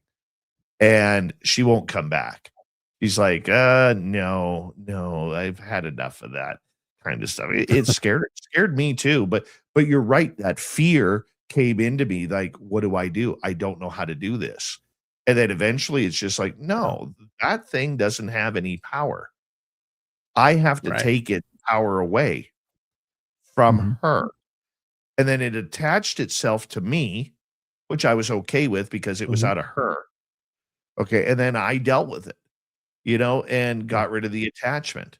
And, it is a battle of faith, but as long as you have the strength to always know that you have the ability to get it out, it doesn't have control over you. It wants you to think it does, but it doesn't. Right? Right. That's the big one. Absolutely. Let's follow up another question from Pat here. Do you think when you are down personally, mentally, that it opens the door for paranormal or any other bad juju to come after you? I think it can. I think it can. We have natural protection, but it's certainly most powerful when we're feeling, that joy and that light inner feeling resonates through our whole aura and energy. So I believe that for sure. When we're dealing with times of depression and hard times, I don't think our aura is as strong, for sure. So I think that certainly going through tough times leaves us much more vulnerable to dark things. I think that I don't think that those things are everywhere. I don't think that they're an omniscient threat, but you don't know where they are or what they're doing. And all they have is time. So they'll just keep waiting and watching if they decide they're interested in you. So just try to keep yourself up. But yeah, absolutely. Our emotions are a big part of it because that is the energy we're radiating into the world. We oftentimes think, look, I'm packaged in this meat suit and this is me. And then everything outside of me is not me. It's everything else. But I think that our energies expand well beyond the boundaries of our flesh and into the world around us. And that's some people cite that as an aura or any other numbers of any other terms of description. But those things are definitely incumbent upon how are you feeling about yourself? Are you feeling empowered and strong and radiant and exuberant? Or are you feeling like the world is beating you down and you're kind of retreated into yourself? So that energy, well, kind of depends. Maybe even break holes into it. There's some beliefs that I was always told. I was kind of raised esoterically. So I was told there's two places that you should be very concerned about going. And this may sound overly protective, but this is just what I was explained. And one of them is bars, and the other one is hospitals. And it's because apparently it's believed in a lot of esoteric ideas is that when you imbibe in too much alcohol, you actually create holes in your aura, and those are points where these other spirits that like to linger in those places might try to do what's called a walk-in, where it's not really a possession insofar as like it's not this brute force kind of thing, but they'll just wait for the opening and then just kind of walk in and become a part of you or attached to you in a very profound way. And with hospitals, of course, when you're in a hospital, you're already there because something's not right. Usually something's hurt and broken. And when we're injured, when we're sick or any number of combinations of that, we are weakened. And so it's yeah, absolutely. I think try to keep yourself up as much as you can. If you're ever dealing with dark, heavy worlds, get help, find someone to talk to, find someone that brings your spirits up. I think if you are dealing with something, I don't know how we're doing for time. Okay. I'm going to have to cut you off right there, buddy. We got to go to break. Perfect. More with Brent Thomas after this.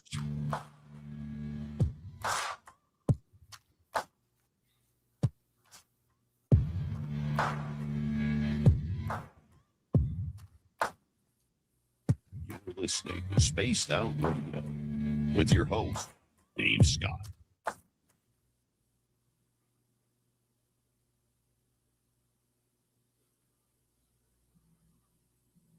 All right, buddy, we're clear.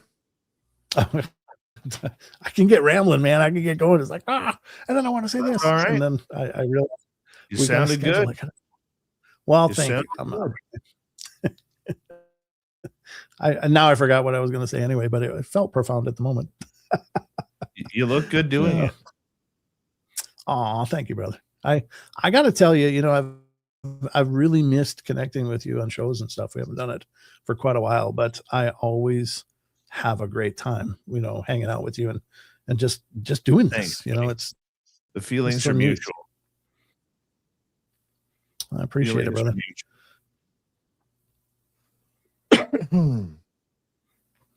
That half hour went really quick. Tell me about it. Great guest, Dave. Oh, thank you, Aggravated Progressive. I'll give you your $5 later. Keep it up. Claudette, how you doing tonight? Good to have you here. Who else snuck in behind my not watching here?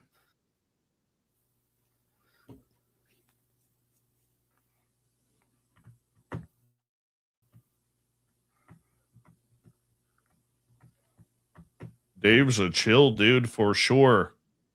Thank you for your mind. Oh, look. Amy's like, haha, that's so funny. Amy's got great taste. Mm-hmm. That's why we call him B. Arthur, because he's golden. Amen. Thank you, Evan Walters.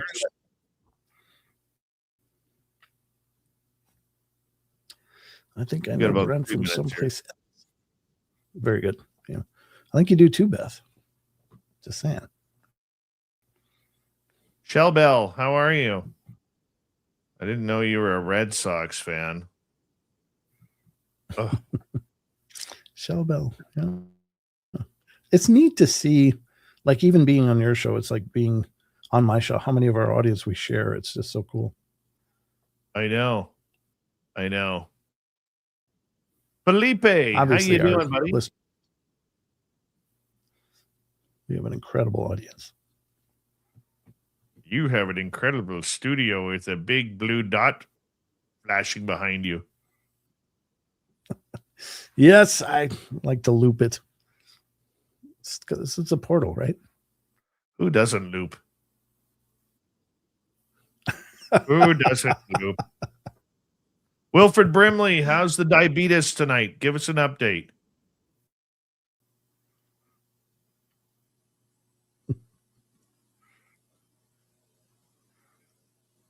What's amazing is, like, if you go back to like the 80s and 90s when Wilfred Brimley still looked about 70 then, he was younger than us, man. I know. How did people like 30 years ago look so old compared to like people in their 50s today? People in their 50s today are so much younger. Yes. I've noticed that definitely when I was young, people that were in their 50s, which is where I'm at now, looked like they looked old. And now people in their 50s are looking amazing. It's like something good has happened here. Not to say that I'm one of those people, but I just noticed that. And maybe it's because I'm in that age now. At least, 50 looks fine. But I swear, everybody back in the 70s looked like they were ancient in the 50s. Brent Von Horn, how you doing? Welcome to SOR Chat. You're Dutch, by the way. Just wanted to let you know. And Skip to my Lou, good morning to you. Yeah, Hulk Hogan always looked old. He always, it probably too Hulk much Hogan? sun. Yeah, he always looked old. Yeah. I always thought he kind of looked timeless. Like you couldn't really put an age on the guy. He just looked like You know who's kind of looking that. old now is Ric Flair. Holy cow. Ric Flair Oh, looks old. I did see a picture of or a little video clip of him lately, and it's like, oh, but those guys, you see them now, and they're hardly walking because they've been slamming each other for higher adult All right, life. we got about 10 seconds here. And thank you to Mickey and Kitty, our lone super chatters of the night. If you haven't already, give us a thumbs up. It helps with the algorithms. And here we go.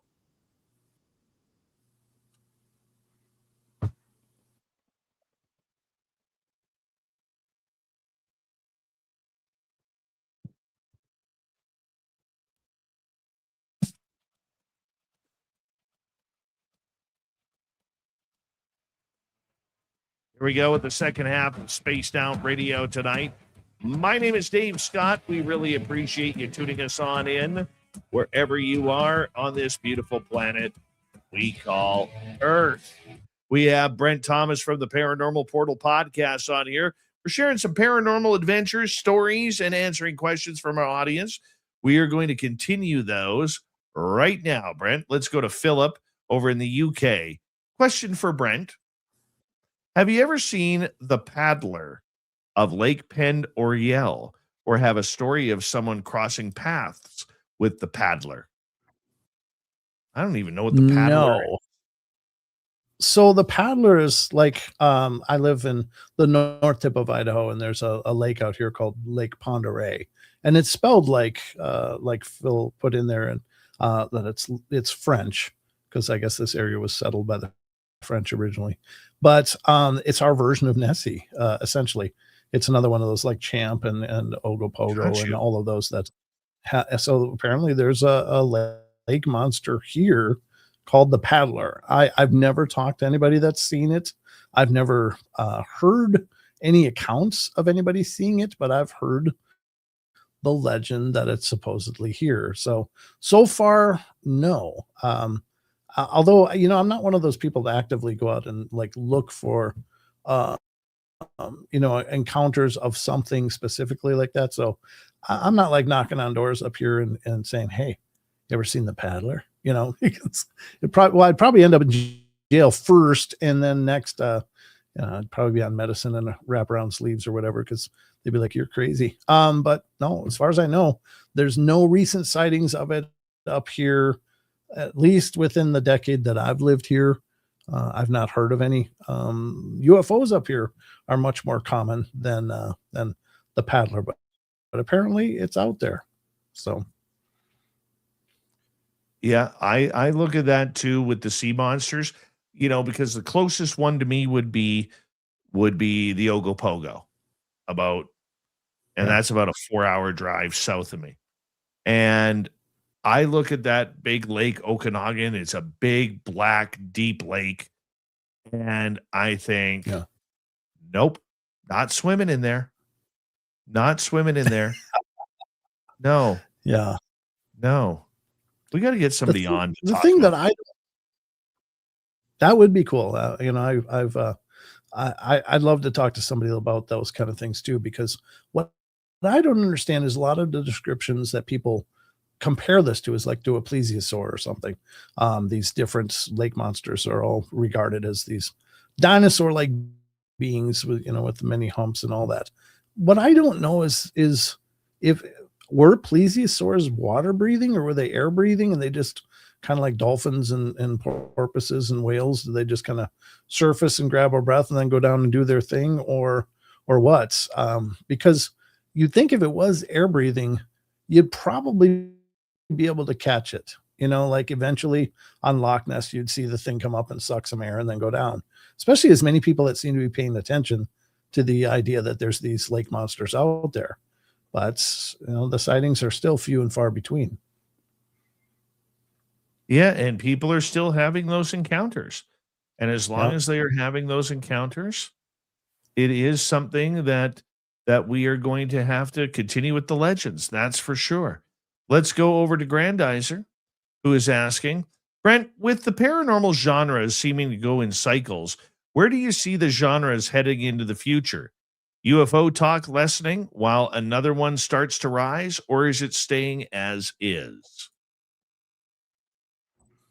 I think it goes in cycles based upon what people are seeing the most of. Like, it seems to be a crowd driven kind of subject matter. Like, if there's some profound sightings that cover an area, like let's just say the Phoenix Lights, for instance, was an incident in Phoenix, Arizona, where a lot of people saw this huge craft head overhead. Well, I mean, it hit so many trigger points with like news and reports and all of that, that of course it became a big thing. And then that carries on in a wave where suddenly you're hearing some more of that stuff. And so I think in Ohio was a great example lately of like a rash of Bigfoot sightings. Suddenly everybody's talking about Bigfoot. Or now in Oklahoma, as we talked about earlier, the woman being attacked by something canid, tearing her up.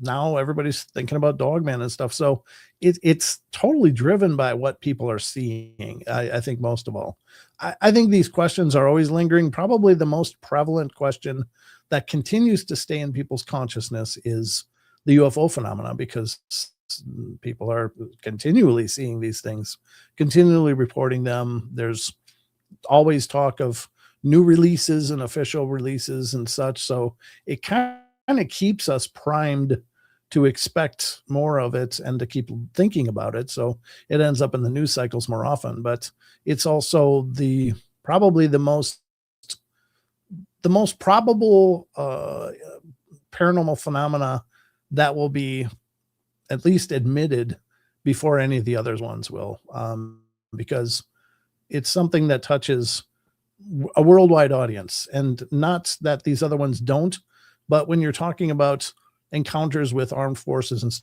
stuff, they're not really having Bigfoot encounters in local city government or anything like that, but you can see UFOs anywhere. And they love to buzz military bases, especially for some reason.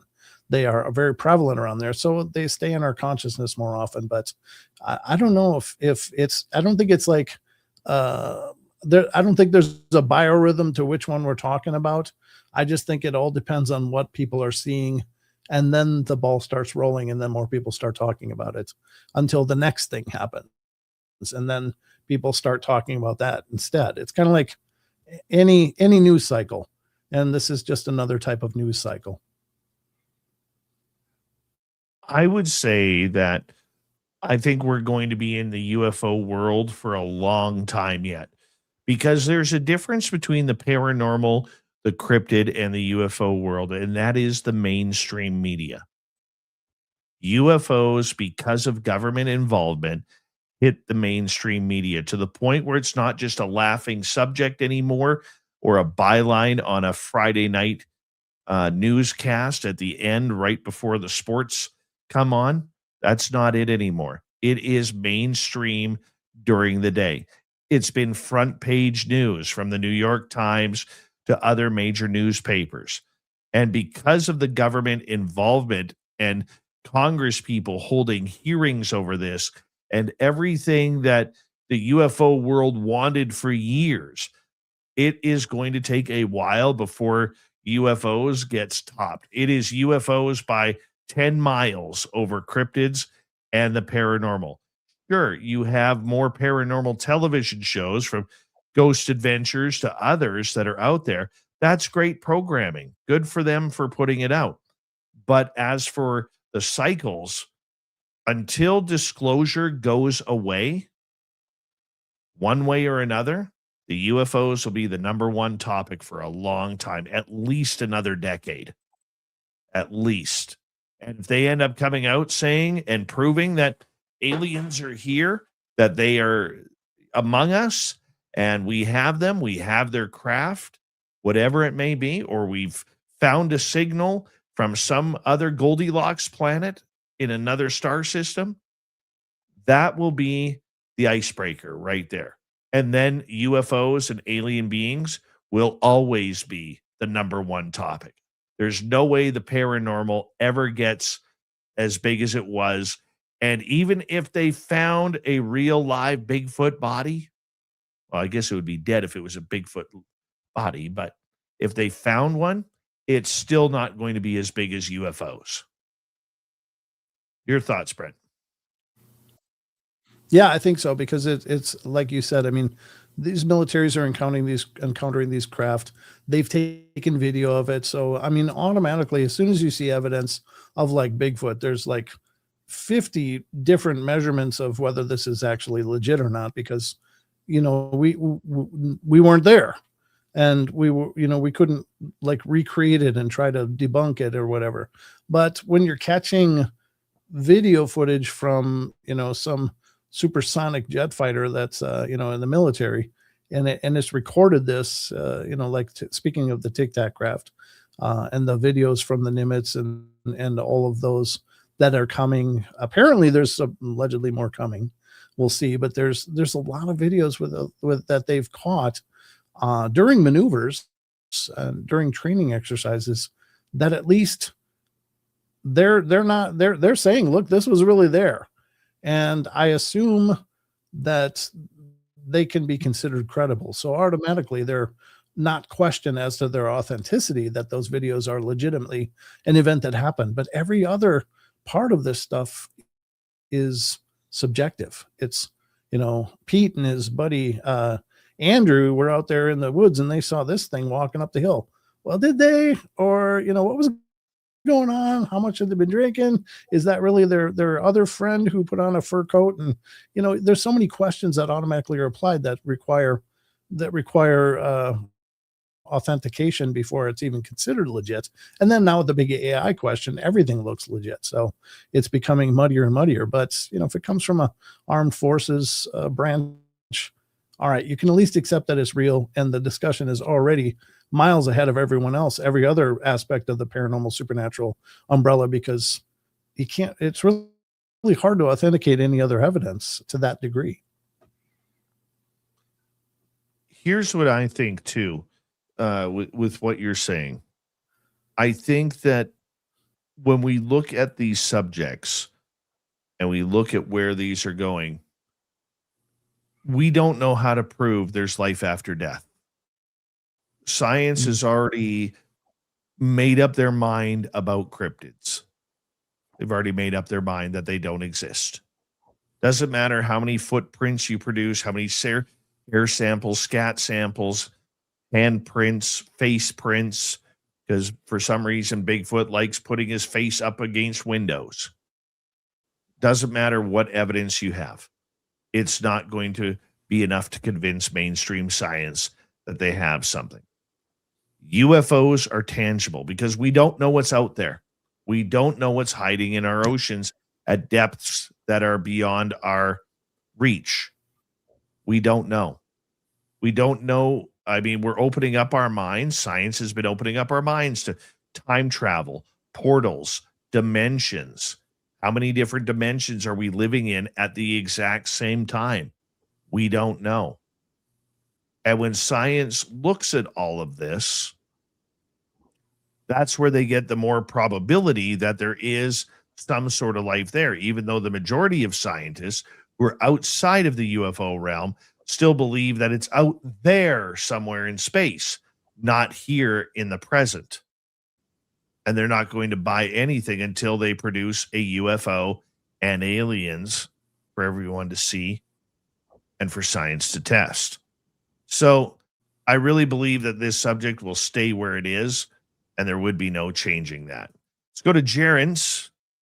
Jerens is asking, what is your opinion of the old hag or the hat man entities people see while in their bedroom? I think it's a very real phenomenon. It's old as time, really, for both of them. I know they've been going on for at least well over 100 years for both of them. The old hag goes back into, I think, some of the, I don't know for sure, but some of the earliest accounts I've ever heard of were from like the Renaissance period in Europe of people reporting this old hag syndrome. And it's basically a sleep paralysis syndrome, but people are seeing an apparition attached to it, like something perched on their chest that looks like this old haggard woman leaning really close to their face. And some people report this, like it's like seems to be like open mouthed, like it's drawing in maybe their life force or whatever. I don't know, but it certainly seems to be something that, and oddly enough, even though it looks like an old hag, it seems like almost like a parasite, a spiritual parasite of sorts. And it seems to be subsisting off of these people that are locked into this helpless state, and they can't move. All they can do is basically move their eyes and watch in terror as this creature is there.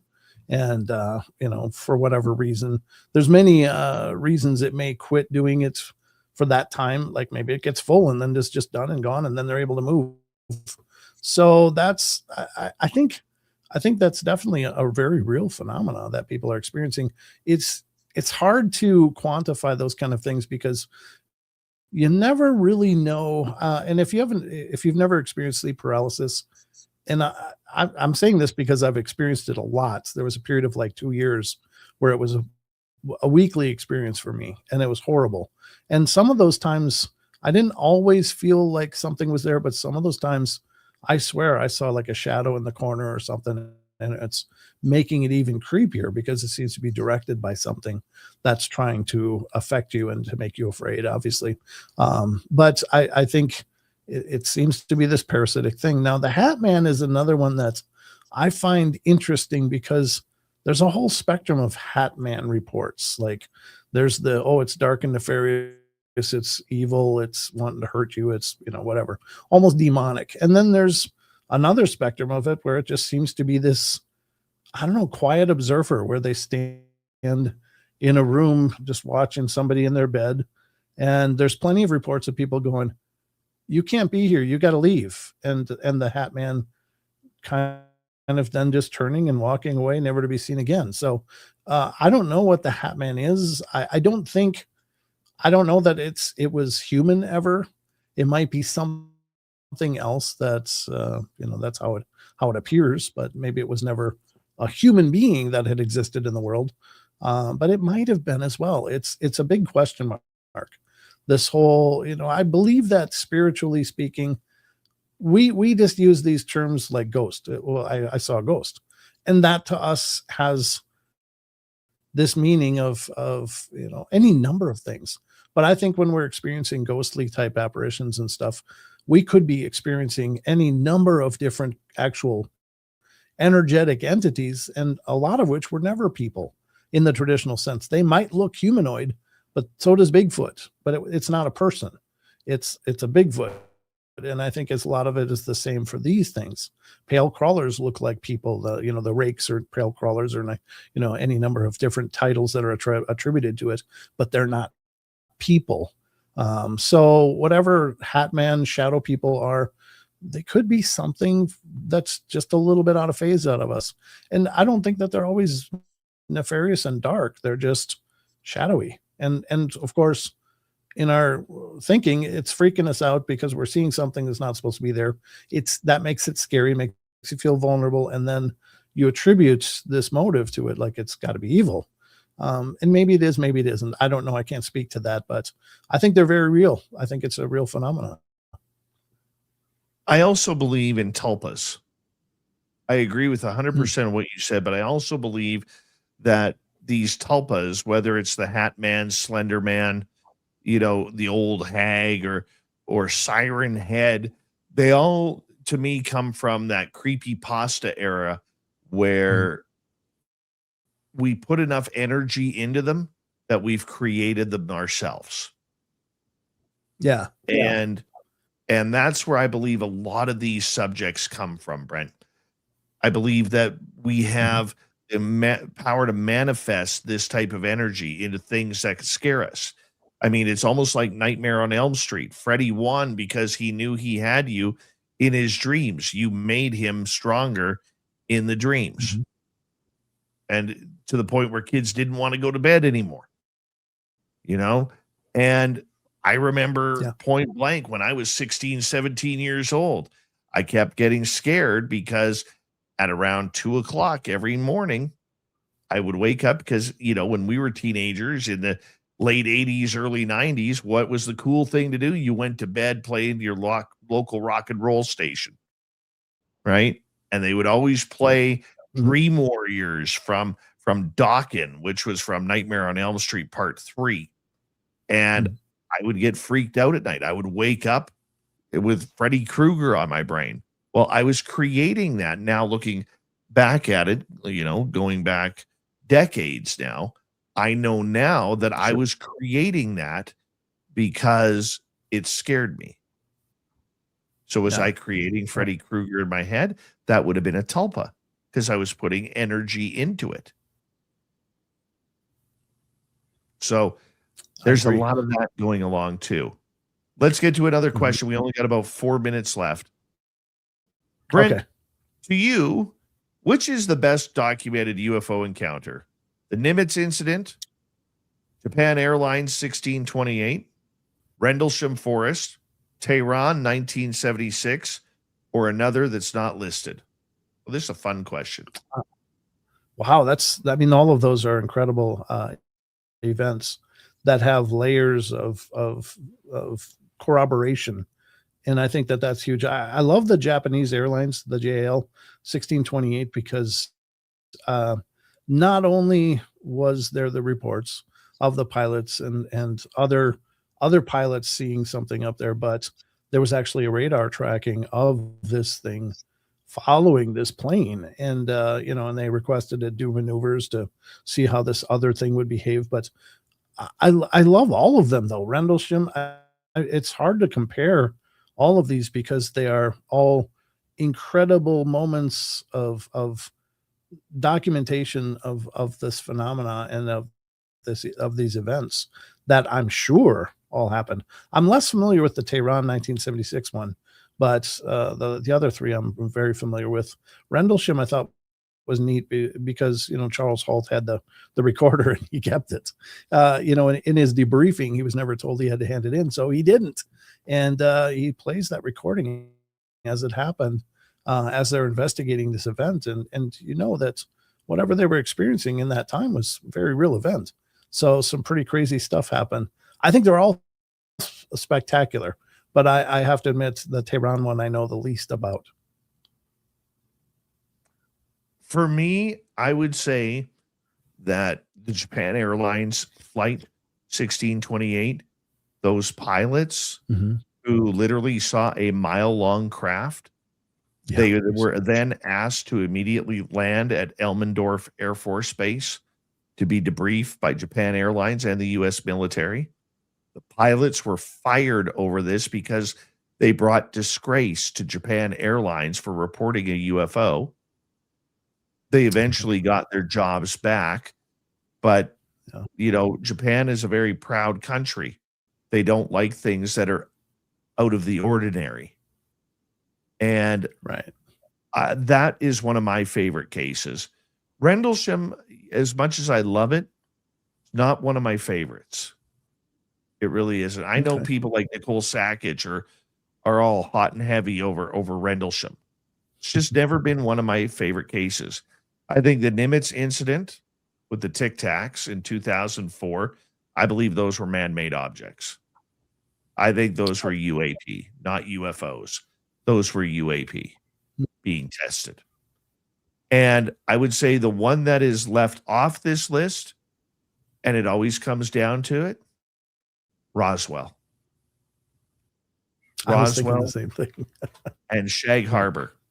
Those two cases right there, I think, one is the American Roswell, one is the Canadian Roswell in Shag Harbor.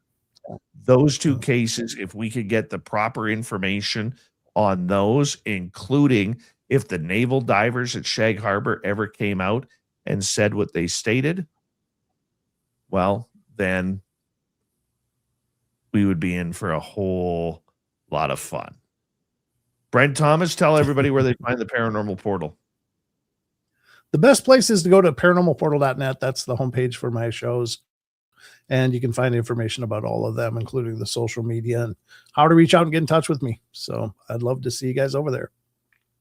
Right on, buddy. Coming up next, we got Swamp Dweller. And somewhere around the corner, Grant Baker will join us for the UFO report. Maybe we'll convince Brent to stick around if he wants, but that'll be his call. We'll be right back. You're listening to Spaced Out Radio with your host, Dave Scott.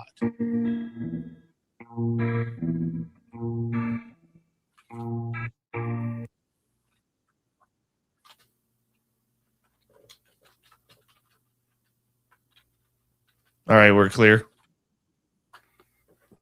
Yeah, if you want to stick around, stick around. You're more than welcome. I appreciate it, brother, but I do have a few things I got to take care of now. So, you get to bed then. You go eat your bowl of cereal. We'll talk soon, brother. All right. Good night, everybody. Thank you all. See ya. Good night. Stop now! You're under arrest!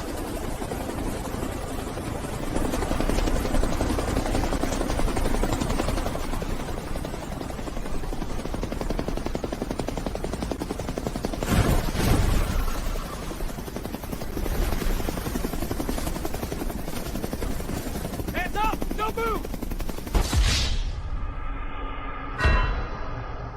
Don't get caught without your Spaced Out Radio merchandise. We have t-shirts, mugs, hoodies, socks, hats, stickers, and so much more. Whatever you're looking for, we have you covered. Why just be a fan of the paranormal when you can look the part? We don't have ugly merch, folks. Check out the Spaced Out Radio store. Find the link in the description below.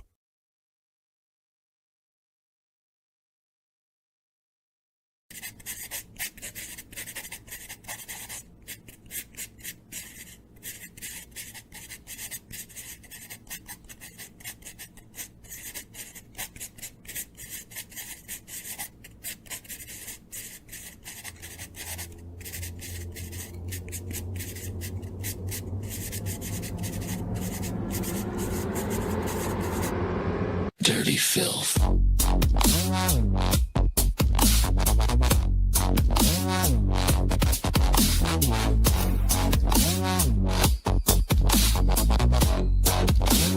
Dirty filth.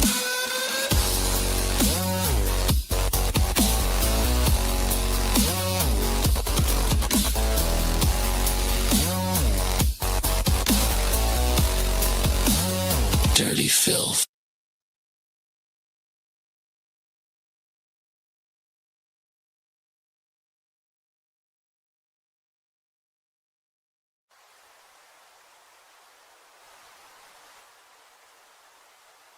Object is heading north 045 degrees.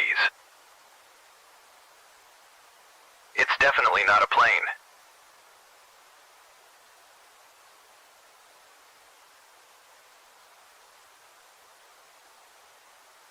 It seems to be tethered to something.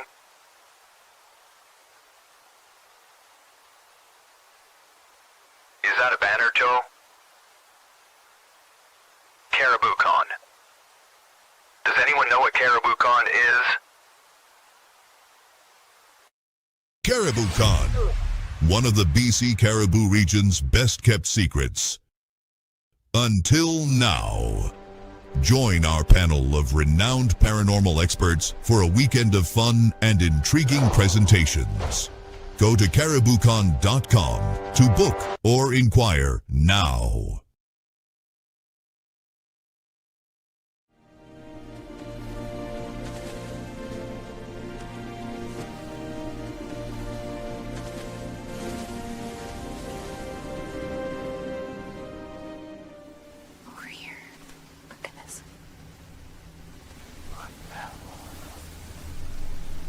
Discover Spaced Out Radio on all your favorite platforms.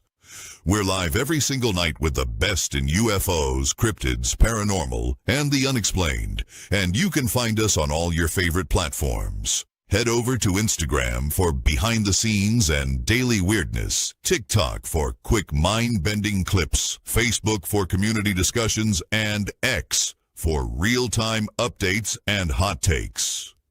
Wherever you scroll, Spaced Out Radio is there. So go search Spaced Out Radio on every platform, hit follow, and turn on notifications so you never miss a single episode.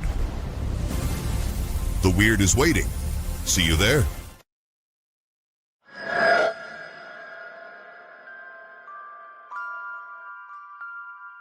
The McNeil House is one of several buildings at the 108-mile heritage site said to be haunted by spirits of a time long forgotten. But would you stay the night? Along with guided ghost tours and paranormal investigations, Haunted 108 is offering a chance to spend the entire night inside the historic McNeil House by booking one of our B&B style sleepovers, where you can experience the hauntings firsthand, meet the resident ghost cat, and witness unusual activity. If you dare to turn history into a night you'll never forget, book your spot now at haunted108.com. Spots are limited. Will you be brave enough?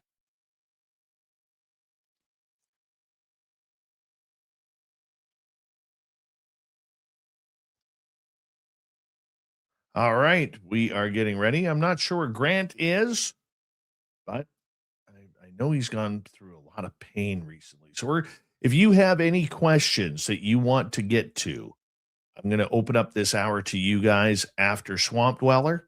So put them in capital letters and we will get to them. Jeff Papalia, how you doing? Nice to see you.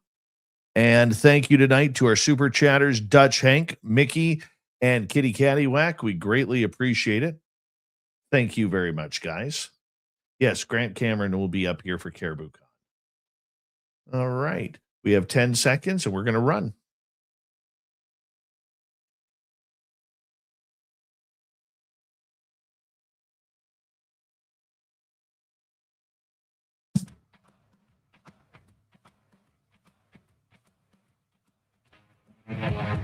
We are into the third and final hour of Spaced Out Radio tonight. My name is Dave Scott. We greatly appreciate you tuning us on in wherever you are on this beautiful planet we call Earth. Hello to everyone listening in on our terrestrial affiliates around North America, digitally on every major podcast network, our website, spacedoutradio.com. We have a plethora of features for you. Rock out to Bumblefoot, read the Newswire, check out our swag as well. You can follow us on X at Spaced Out Radio, Instagram at Spaced Out Radio Show, and on Patreon in the Space Travelers Club. The Desert Clam has set the password for tonight in the SOR Space Travelers Club, Benefic. Benefic is your password. Use it wisely, Space Travelers, as the Clam sets the password each and every night right here on Spaced Out Radio. Let's head to the swamp. Hello and welcome to Spaced Out Radio's Swamp. I'm Swamp Dweller, and tonight I'm going to take you on a mystic journey of the unknown, sharing tales of monsters, legends, and nightmares. Welcome to the Spaced Out Radio Swamp. I'm an avid hunter. I go every season and I love it. More often than not, I don't kill any game. I just love getting out and into the woods. I don't know if you're familiar with hunting season in Pennsylvania, but during late November, rifle season is in full swing. It was already the second week of the season, and I had yet to bag any deer, so I was eager to get to it early in the morning, and I did. I normally get up at around 5 a.m. and drive to my hunting spot. It's private land that my grandfather owns. Him and I are the only two who hunt on it, and the rest is posted to hunters. And the only others on that land are employed on my grandfather's farm. I had originally planned on calling my grandfather when I woke up and asking him if he wanted to tag along, but the weather was more than horrendous in the morning. The snow was pouring down and the wind was really strong. I love hunting in the snow, but it almost made me decide not to go. So I knew he wouldn't want to. The roads were really bad, so it took me a bit longer to drive there. Normally, the sun would be starting to rise by now. However, it was overcast and snowing. Regardless of the snow, I walked up to my spot.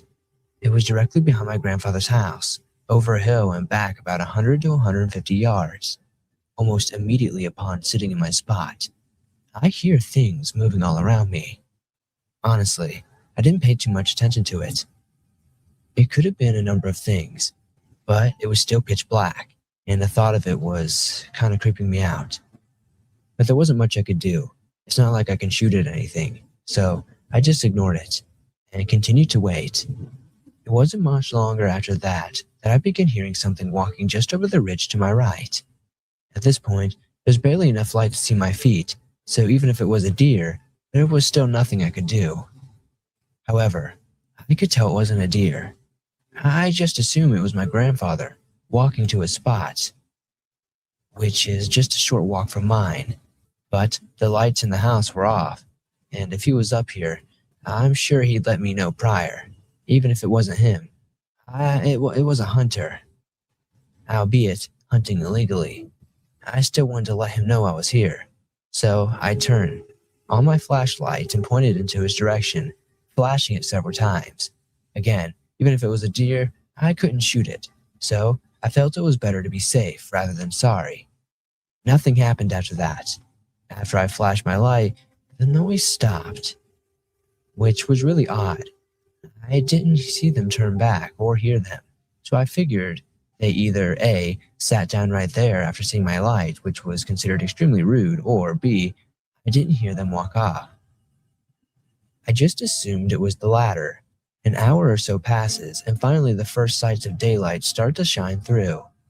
It's still snowing, and the snow is falling in entire snowballs, rather than snowflakes, so visibility is pretty limited.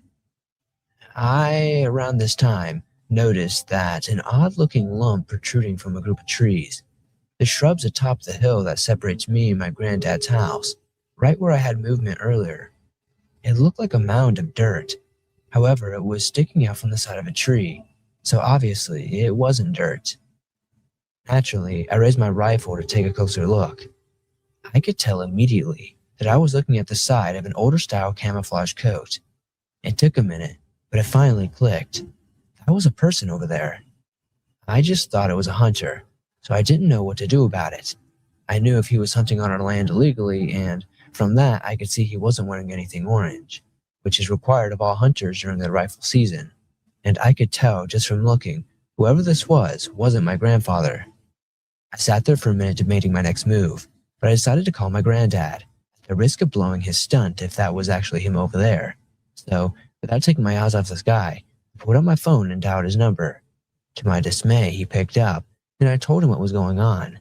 So he told me that he'd make his way up, but I decided on my own to give this guy a whistle to let him know I see him. But he didn't react at all. After a few minutes, I started to walk up to this guy.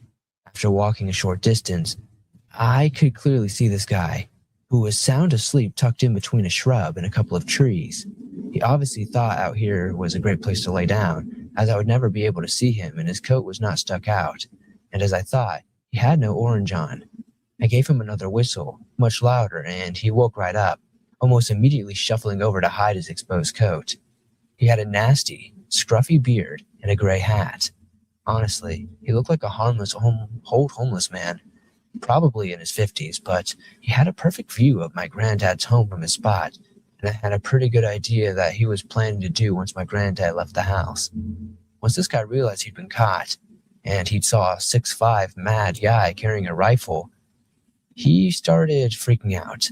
His face went pale, and almost instantly he tried to feed me some bull he'd gotten lost during a drive with a group of other hunters. A drive is a coordinated push through a thicket in order to drive deer to hunters sitting at the edge of a designated driving area. However, the closest public game land is miles from this spot, so I knew it was a lie. He just wanted to keep on going on about how he was lost and how he fell asleep. He even went as far to make up a fake name on the spot. I just stood there and listened, making sure he didn't give me any fishy movements. I couldn't help but think that what this guy was going to do to my grandfather, God knows if he had the chance, and the thoughts pissed me off. Thank you, Swampy, for another great story. If you want more just like that, head on over to YouTube, hit subscribe, ring that bell on his channel, Swamp Dweller. Thousands of stories for you to listen to each and every night. let's get to the UFO report. Time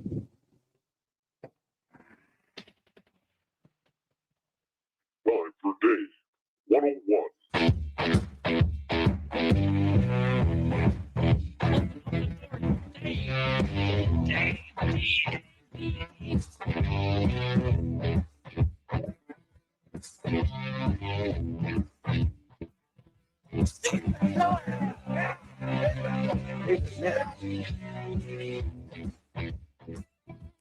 I play the Dave 101 music only because I haven't played it in a while. But, you know, one of the people who is really, really impressing me more and more each and every day, because literally it's now every day, is Congressman Tim Burchett. Why is he impressing me? Well, I don't know American politics. I'm not from America. But when it comes to the UFO story, the one thing that I love about him, whether you like his side of the politics of being a Republican or not, is the fact that he absolutely refuses to give up on this UFO story. That is something that we wish all politicians would be brave enough to do. Not just because it's UFOs, we wish more of them would actually do it while they are in office, actually working for what's right rather than for what's right for their own pockets, which we see a lot of in Canada these days. Burchett, has really been all over this. He has been calling for UFO transparency, whistleblower transparency. He believes the president is on a need-to-know basis, and the president needs to take more control of this subject. He also believes that he has heard stories that would literally set your world on fire if you're a part of the public, because we don't know what he knows, what he has been shown, or what he is allowed to say. He's trying to get it out, which we can say is much more than any other politician in the history of this UFO subject. And recently he was on News Nation, where he literally was getting into the United States president. What does the president know about this subject? What does Donald Trump know? I mean, Donald Trump seems to downplay this subject, that he's not very interested in it, that he's not very much into talking about the subject. But Burchett says it's time that maybe he does. There's credible proof that there's something else is going on. And in the military and all these alphabet agencies, they'll publicly say one day they don't exist. This is all baloney. But then they're spending tens of millions, maybe billions of your dollars researching this. It's not about little green men or flying saucers, ma'am. And you as a member of the media, it shouldn't be. It should be about, what are we spending this money on? Why is there not transparency? Where is this money going? And that should be the discussion. And I've talked to the president. He's going to have to ask some tough questions of these agencies. And why am I in a meeting with somebody who tells me the president is on a need-to-know basis? That's a very chilling statement to make, that someone has that much power, an unelected bureaucrat. Sometimes it's some little punk with a man bun who's got a smart aleck attitude, and you're sitting there with military professionals, and you can just read them that they are disgusted with this little punk that has authority over them.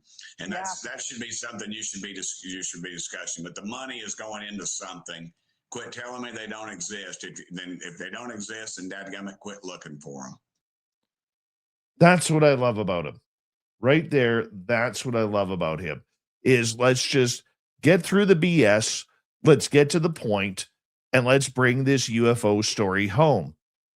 You know, and the one thing that I absolutely love about Burchett, he wants to know the UFO story.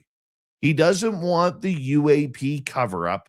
He doesn't want NHI. He wants aliens. He wants extraterrestrials. Literally, it's like he's one of us. And with that being one of us, we really have to give him a little bit more respect, and the fact that he is pushing to try and get this subject cleared, to try and get it into the public. But he did bring up something in that clip from News Nation, and we thank them for the audio. He did bring something up that was very important, is that it is time for the president to start asking some tough questions.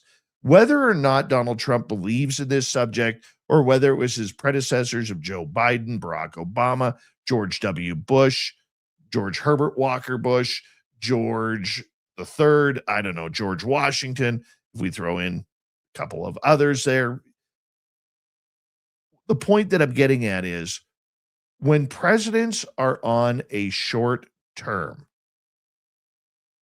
they don't have as much pull with the secrecy as we think they do. This isn't just me saying this. This is people who are far more educated than I will ever be. I'm just reporting on what they're saying.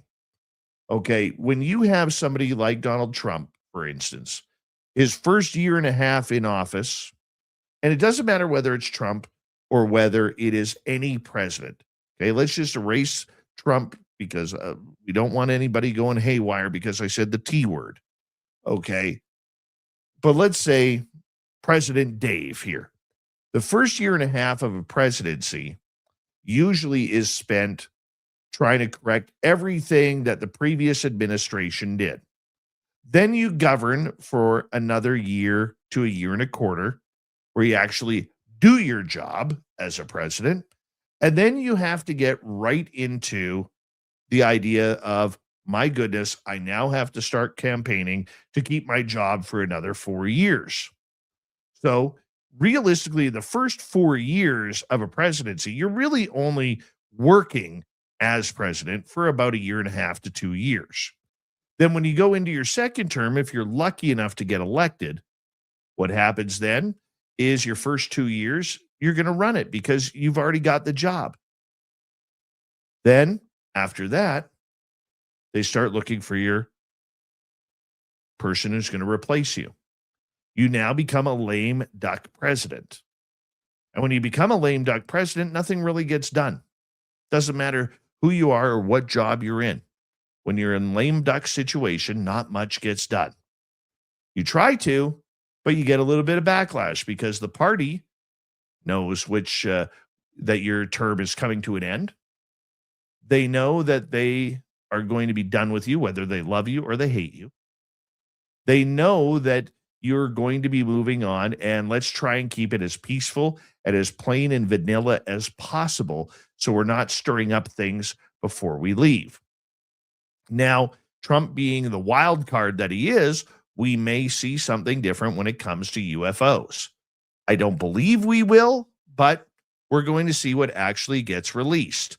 Will he have the cojones to actually release those 46 videos that Anna Paulina Luna and her conspiracy club actually want released? I don't know if they'll get them. I'm sure we might get one or two. They're going to be blurry. They're going to be grainy. They're going to be black and white. They are going to be exactly like a 1970s television with rabbit ears that you need to go stand and touch in order to get some sort of clear picture. But does Donald Trump really want to actually get into this subject? It opens up a whole can of worms because it involves every alphabet agency. It involves the military. It involves NASA. It involves everybody, especially if people like Tim Burchett or Matt Gaetz, who recently stated on a radio show with Walter M. Sterling, as well as a podcast with Benny Johnson, that they are in contact with aliens and trying to make more contact through a hybridization program.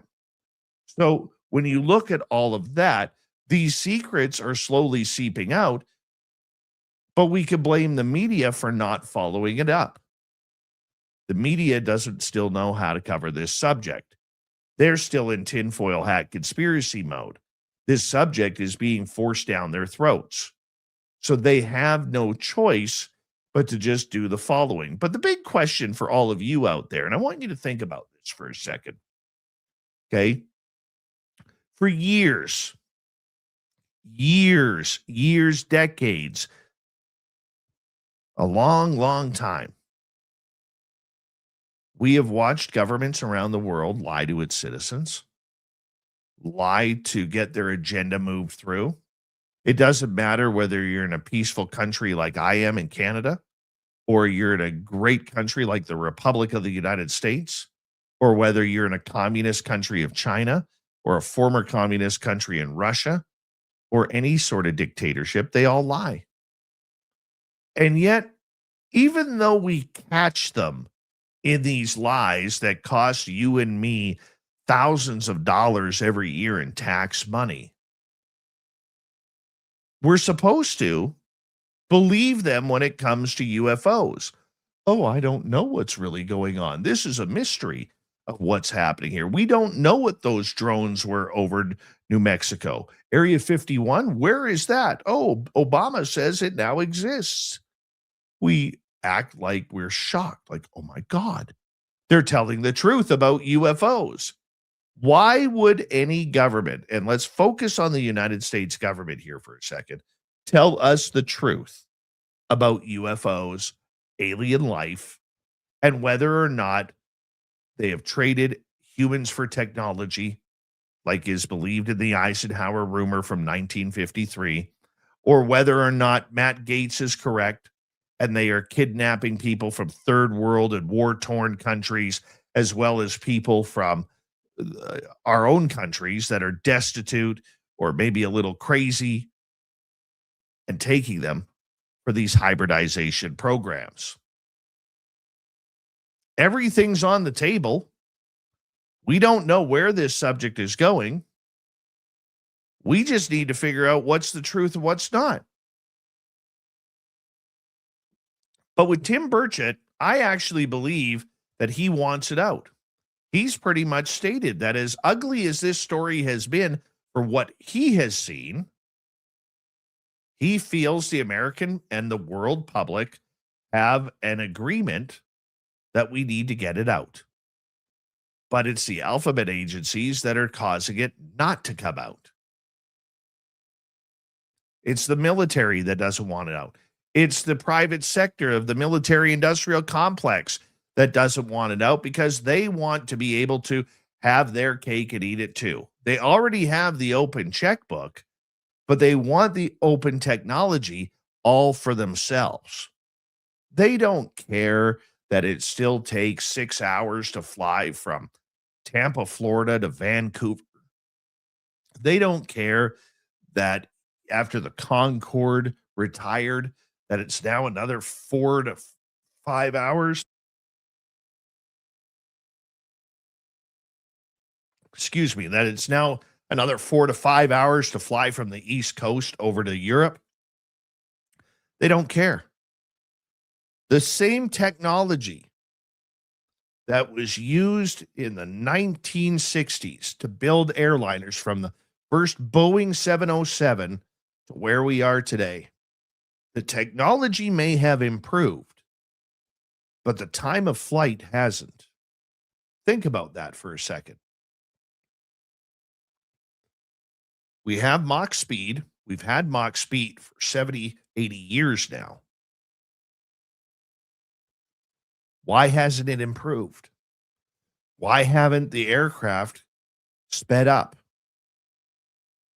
Now, I'm asking very basic questions, and I'm sure there's a lot of scientific fact that could argue against that.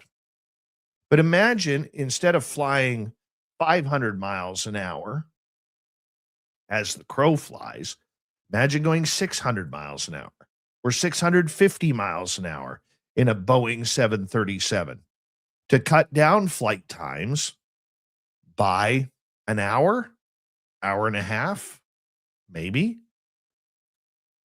Wouldn't that make sense? The technology is there.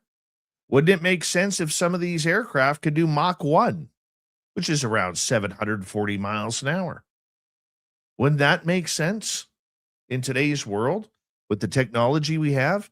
But no, airliners are more interested in giving us less leg room, thinner chairs to sit in that are more uncomfortable. And if you ever done a long distance flight in the cargo bay, sitting in rows 28 through 35, depending on the size of the airplane, you're not very comfortable. So I always go by the wing section. Little bit more leg room. Trust me, I know. We need to know more. We need to have more. If we don't have more, then it's going to be the same old, and we'll never get any pushback. And all the efforts of people like Tim Burchett are all going to be for naught, because eventually he's not going to be an elected official. We're going to continue with some story time and more UFO talk in the final half hour of Spaced Out Radio. This is Spaced Out Radio. Your host, Dave Scott.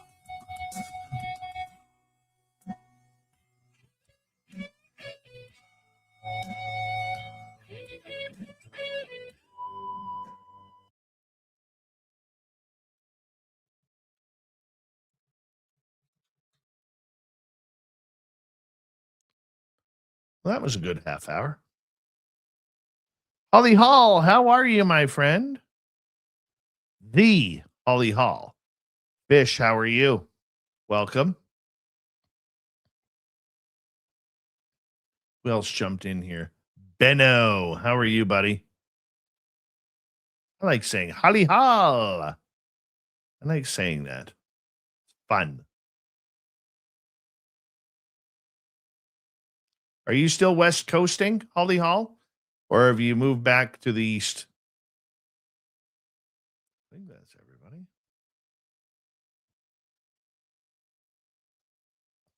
I think. Hugo Hebert, how are you? Are you Hugo Hebert? What do you prefer? The English version or the French version? Hebert? Are you Hugo Hebert? We'll go with the French version. Sounds more badass.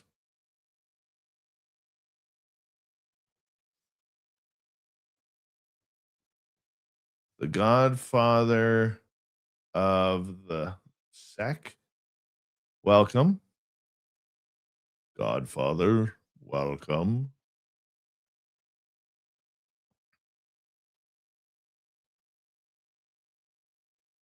You're still in the Gulf Islands. Nice.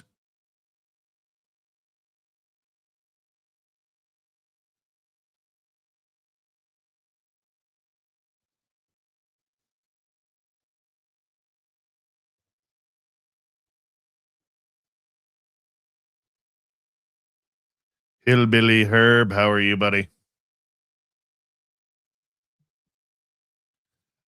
That's BC Canada, J Truth. That she's talking about BC Canada. British Columbia, Canada.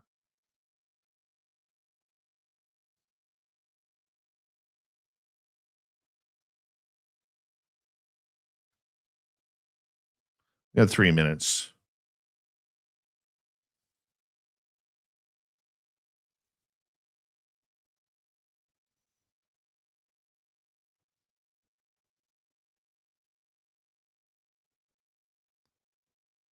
Everybody loves Vancouver. I'm like in the minority. I can't stand Vancouver.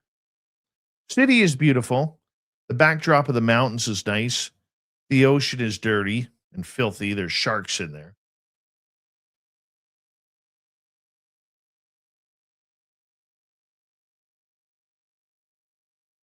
The people are horrible.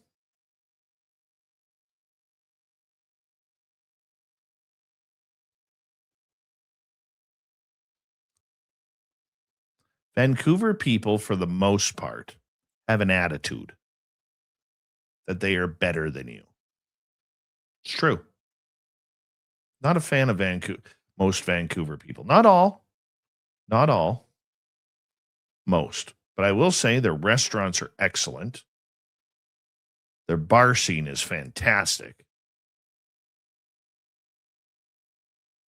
Granville Street, I love. Same as Robson.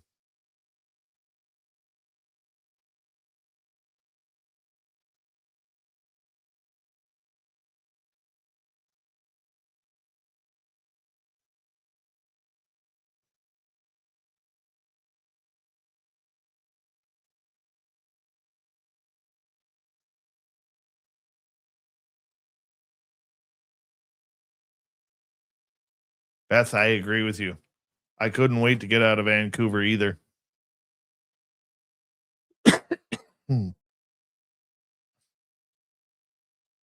Kitts Beach is gorgeous. Walter Kochabinski, how are you?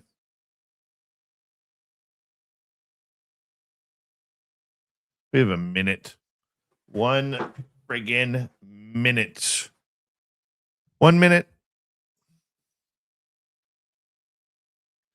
Exactly, Lex Diaz. That's the attitude.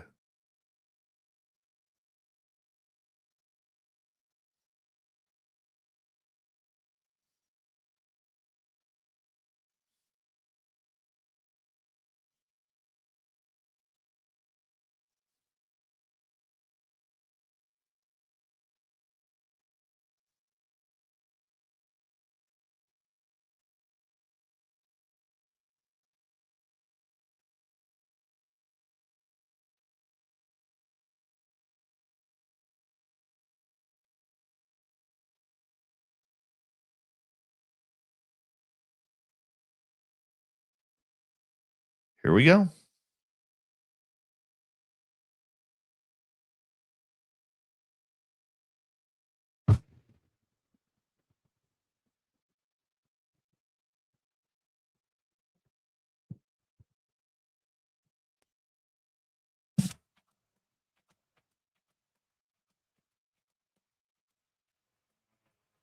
We go with the final half hour of Spaced Out Radio. My name is Dave Scott. Thank you very much for joining us as we are ready for another great time on this show. And hey, we want to remind all of you that if you missed portions of this show or others, always check out our free archives, right? It's worth it. It is totally, totally worth it. I guarantee that you will enjoy every moment of it. You will. You know why? Because I do it for free. I always do it for free. So here we are in this strange world right now. And I love on Facebook, there's this page called Creepy Acres. I love this page. So back in April of 1968, this one comes from Australia. It was around 1:15 local time from North Narrabeen, New South Wales, as Mrs. Mabel Walsh and her nephew John were traveling along the north shore of Narrabeen Lagoon. Winding down Wakehurst Parkway, the pair spotted something bizarre wading in the shallow waters. The creature was about 4 feet tall, walked on 2 thick, round, elephant-like hind legs. It had smaller little penguin front arms, except it had fingers. Its skin was leathery dark gray. And while it doesn't appear to have a tail or even ears, it does have 2 small eyes and a rigid, short trunk that seems squared off at the end, somewhat like an anteater's. Suddenly, this elephantine-looking entity realizes it's being observed and rushes out of the lagoon's waters with alarming speed. It shuffles off into the nearby underbrush using a peculiar sideways locomotion. Mrs. Walsh stops her car, hoping to get another glimpse of this beast, but it had already vanished into the surrounding foliage. Walsh vows that forever to keep an eye out for this beast. However, neither she nor her nephew ever witnessed it again. This thing looks like an elephant on 2 legs, except it has how would you put it? Short arms with 3 fingers and 1 thumb, opposable thumbs. No tail, no ears. It's weird looking. Absolutely weird looking. And I love it when people take a look at things like this. These are the type of reports that I love because realistically, these one and done type creatures, or maybe they're seen 2-3 times and then not seen for decades or ever again. These are the creatures I think is absolutely phenomenal. This is what makes a good story. And let me tell you why it does. because I like to believe people. Most people who have these type of encounters do not look for the attention. They are not trying to make a buck off of this. They're not trying to get their 15 minutes of fame. They just want to know what the hell they saw. They just want to know that they saw something strange, and how did that happen? What was that creature? What was it doing? Where was it living? How did it happen? This is all stuff that absolutely makes me happy. It makes me happy because it shows that there are still some weird ones out there. That's what I love. Don't you think that makes it a lot more fun? I do. It really does. All right, let's get back to the UFO side of things here, because this whole scientist list that is happening is now up to allegedly 9. And I think this is something that Congress is going to have to look into. Now, we do know that Eric Burleson put out a request to the FBI asking for help regarding these scientists that are linked to space and nuclear programs. Many of them have been interviewed about UFOs and UAPs privately. This is just getting real strange. The latest one, the murder or the death, actually happened a couple of years ago, but it's being tied to it because this gentleman, this scientist, was working with nuclear and space programs. Worked for NASA as well. I don't really know how to explain this. You know, when we talked to Science Bob the other night about it, he thinks that, you know, in the case of Major General Neil McCaslin, who has been missing since February 27th, he feels that it was probably one of those situations where he knew too much, and they basically came and picked him up and said, hey, we can't afford to have any of this information go into the other hands of people who we really don't want having it. So it's time for you to come live on one of our bases for time immemorial. Notice how many more people are saying time immemorial now? I don't get that, but we used it there. Yeah, Michael David Hicks passed away on July 23rd, 2023. He's the latest one to be added to the list, making an account of 9.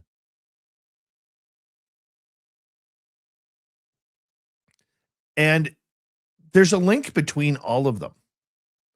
And this link is very interesting. I'm going to read it to you. So a couple of the deceased are Frank Maywald.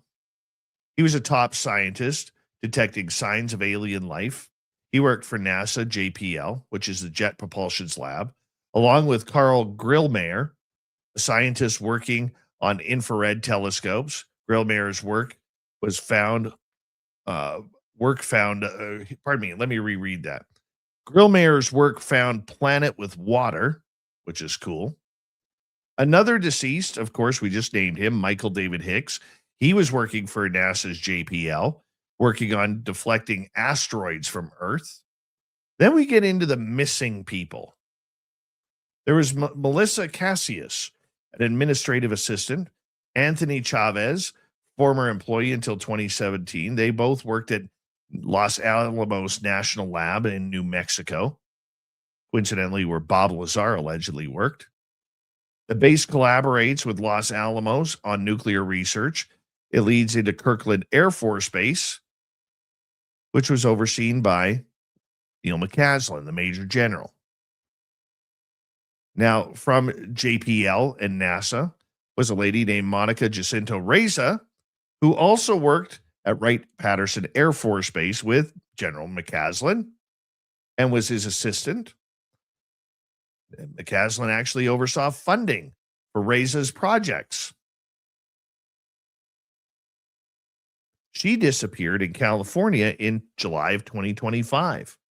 And what's weird about that is The search and rescue teams were not even off the mountain yet because they hadn't found her, and she was already declared deceased with a funeral. We don't even know if there was a body there. It was very, very strange. It was very, very strange. So this list just keeps on growing. How many more into this?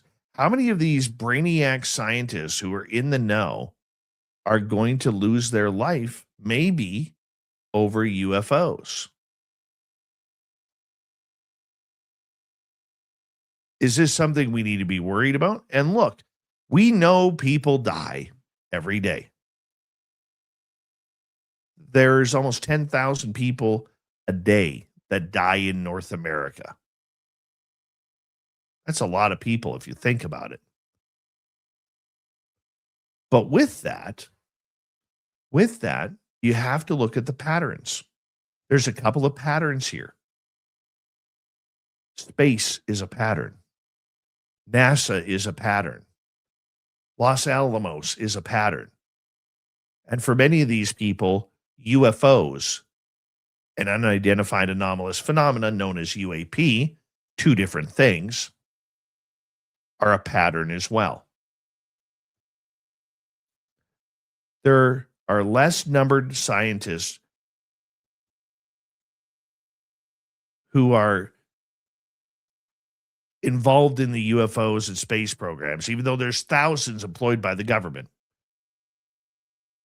than there are people who die per day. If that makes sense. I hope it does. But they keep falling. These people keep falling. And I hope that Congress and the FBI actually do something about this, because there is something that seems very nefarious that is going on with this. How that actually happens, I don't know. Why it's happening, no clue. But it is happening, and we have to be able to understand that this is something that needs to be investigated. Because if it was anybody else, it would be investigated. We know it would be. So we need that in order to make some understanding of why these people are losing their lives. Is this some modern day Manchurian candidate that has been chosen that says, okay, these people are no more use for us, go take this person out? Is that what's happening? I hope not. But we can't rule it out.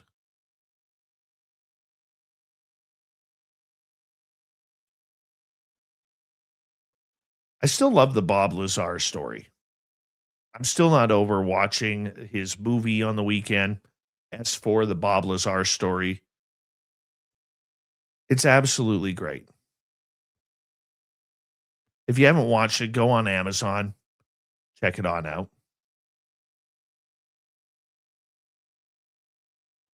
Well worth the $13 Canadian, $10 American. Very much worth it. Very much worth it. I had a story here planned for you guys. You know when the story just kind of disappears? Yeah, that's what's happened to me. So I'm rambling here, just trying to find it while I'm talking to you guys.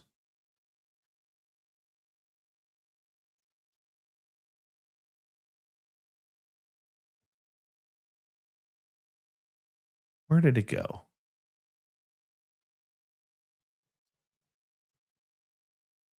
Is that it? That's not it. Oh, I'll end up finding it afterwards. I will end up finding it afterwards because that's normally what we do.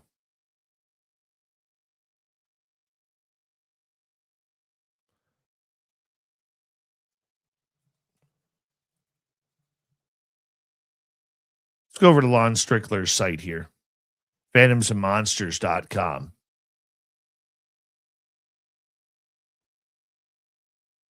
I love Lon's site because he deals in absolutely everything. We're going to give you this one that was reported today.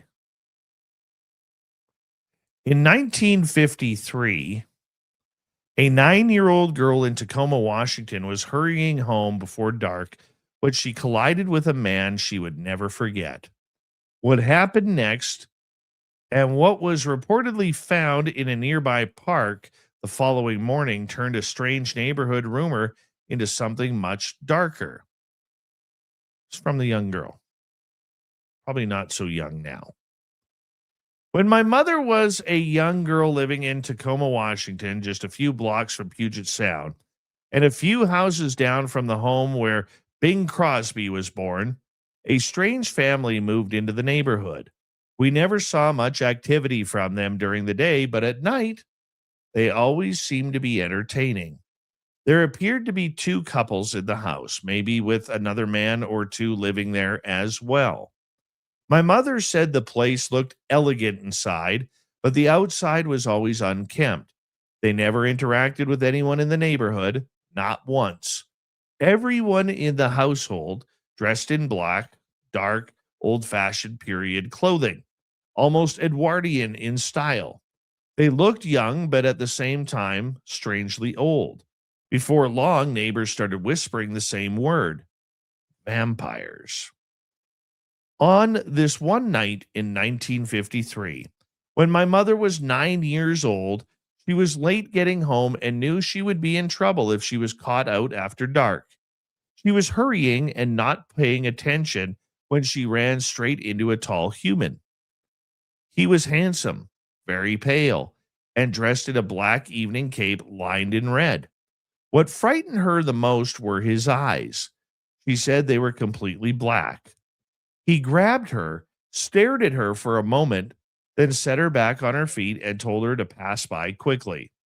She ran home as fast as she could. She believed she had just crossed paths with someone from that house and had somehow gotten lucky. The next morning, according to my mother, the newspapers reported that a young woman had been found dead in a park not far from their home, drained of blood. Not long after that, the strange family left the area. Now, as Lon says, this is exactly the kind of account that sits on the line between memory narrative, neighborhood folklore, and possible anomalous encounter. The emotional tone is strong and personal, especially because the central witness was a child, and the image of the pale black man, or the pale man with black eyes, is unusually specific. Lon's take is direct. He says he would not present this as proven vampirism.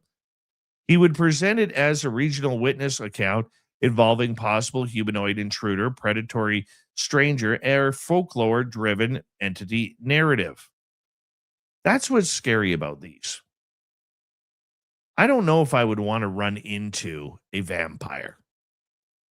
But then again, I got enough garlic in my blood that probably wouldn't do anything. They'd be not wanting my blood. Not at all. Another story reported today comes from Tennessee. In early April 2017, a Nashville witness went to a local hospital for what should have been a routine CAT scan. But when the appointment turned into a deeply unsettling encounter with a tall, hideous stranger who did not seem to belong there, what makes this account linger is not only the witness's description of the man's slit eyes, scarred skin, and fixed grin, but also later claimed that the scan itself had somehow vanished. Reports of a bizarre, smiling, or strangely artificial-looking man have circulated for decades in paranormal and UFO folklore, especially in cases later grouped under the grinning man and men in black traditions. Tennessee also has a long record of UFO and high strangeness reporting, including a notable 1973 wave across Middle Tennessee and beyond. This in April of 2017, this person went to a local hospital, in Nashville because, as the person said, I needed a CAT scan. I was sitting in the waiting area with a couple of other people. One by one, each person was called back by a woman. Eventually, I was the only one left, and I had been waiting an unreasonably long time. I kept looking around, expecting someone to come get me for the scan. After a while, I became restless and got up to look down the CAT scan hallway, but no one seemed to be there. I walked over to another section with a reception desk, but that area was empty too. At one point, I figured they all must have gone out to lunch, and I was irritated, so I went back and sat down. A few minutes later, the hallway door opened. I expected to see the same woman who had been calling patients in, but instead, a man stepped out. The only way I can describe him is that he was bizarre and downright hideous looking. He was exceptionally tall, thin, and wore a straight suit and tie. His eyes looked like slits. His skin appeared to be scarred, and he was completely bald. My first thought was that there was no way this man actually worked there. He looked so horrid that I could not imagine him being put in front of patients, especially children. What stood out the most was his grin. It was wide, insidious, and deeply unnatural. Oddly enough, I was not immediately frightened. I was more perplexed than anything else. I could not understand why someone who looked like that would be working in that environment. He called out my first name and he took great pains to pronounce it carefully. I followed him into the room and sat down on the scan table. He moved around the corner, though he kept looking at me through the window. Then he was gone. I waited several more minutes until two other men came in to do the actual scan. For whatever reason, I did not ask them about the strange man. In fact, the whole thing slipped from my mind. A few weeks later, I was at a friend's house when her sister stopped by. During the conversation, she mentioned that she worked in the same hospital's radiology department. That immediately reminded me of what I had seen, so I asked her who the bizarre man was working there. She looked confused and told me she had no idea who I was talking about. About a week later, I went to see my doctor for the results. He told me, "I'm sorry, this is quite unusual. Your CAT scan is missing." He explained that both the scan and the report had vanished and could not be found. Now I find myself wondering if that weird grinning man had something to do with it. That would freak me out. You go to the doctor, you need this test. They can't find the test, even though there's record of you doing the test. It just doesn't make sense. But that's why we love what we talk about each and every night right here on Spaced Out Radio. It's enough to give you chills, enough to give you goosebumps up and down your body. And that's what makes this show so darn fun. As we say hello to Mr. Ron Bumblefoot Thal, rocking in the background with Little Brother is Watching. Bumblefoot is the official music of Spaced Out Radio, rocking us in and out of every single show. Get your horns up for the guitar, God himself.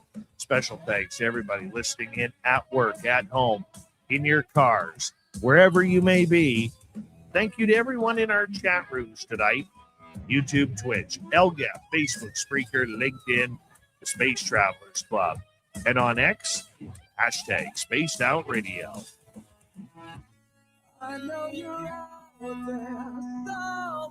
Remember, this show is copyright by Spaced Out Radio and Bigfoot Broadcasting Limited. Thank you so much for choosing to share your evening with us, because together, my friends, we're watching. We own the night. Mr. Bumblefoot, we need a favor.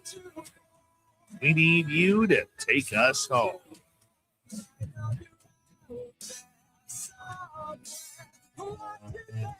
Yes, the Woo train has docked for the night, but soon, my friends, we shall ride again.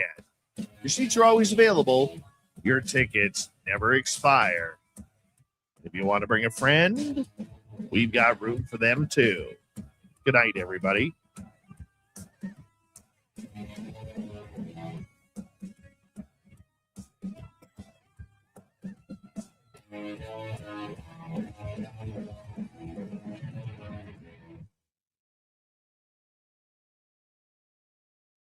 Good job, everybody.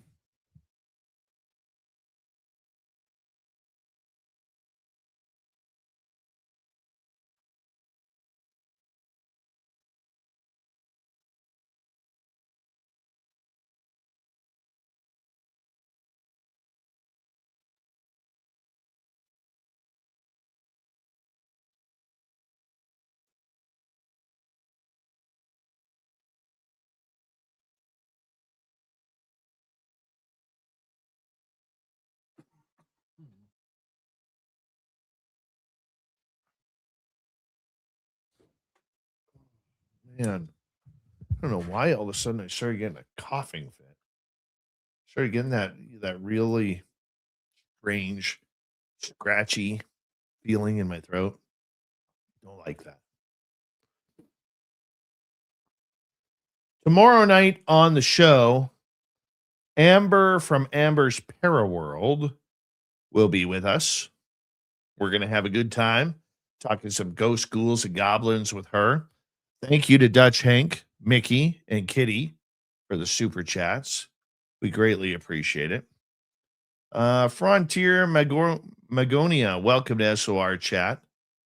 Thank you for coming on in.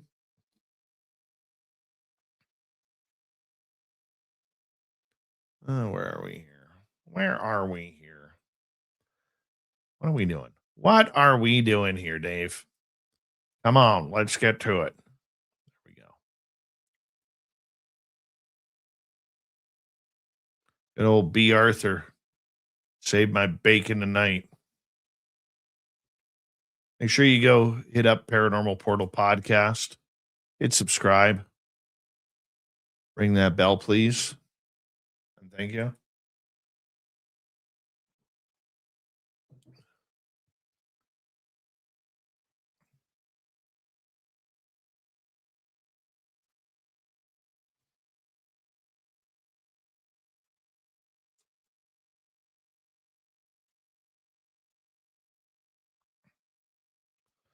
Yeah, that's good stuff right there. Good stuff. Sorry for coughing in your ear.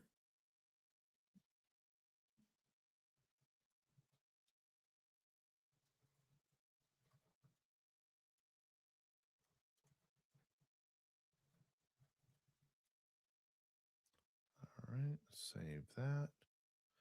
And then we'll go here.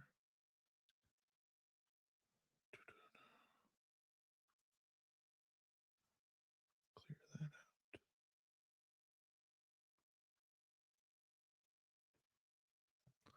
Copy.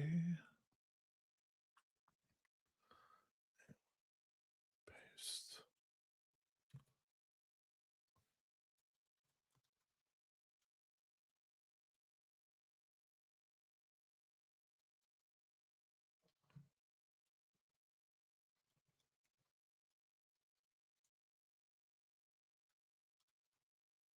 There we go. Save that.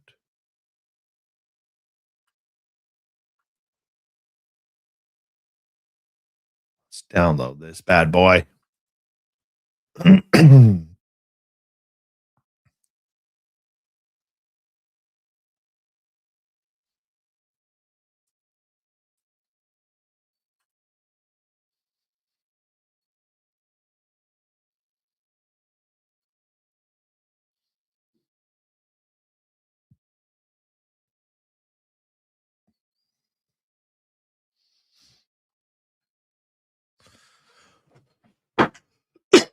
Excuse me.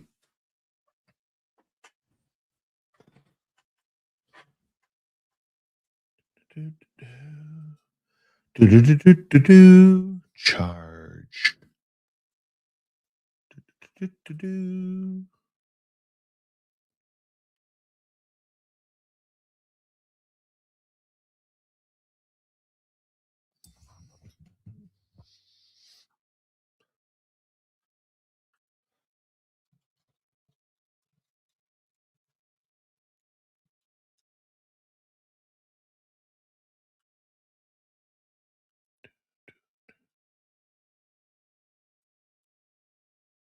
One second here, people.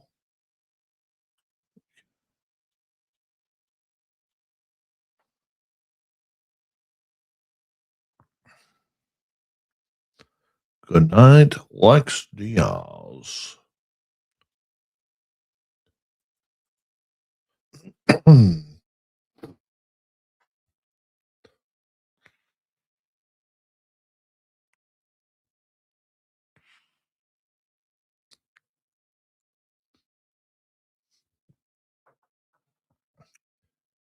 What a good night.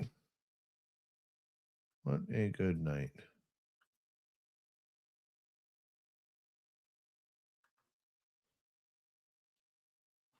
That's good.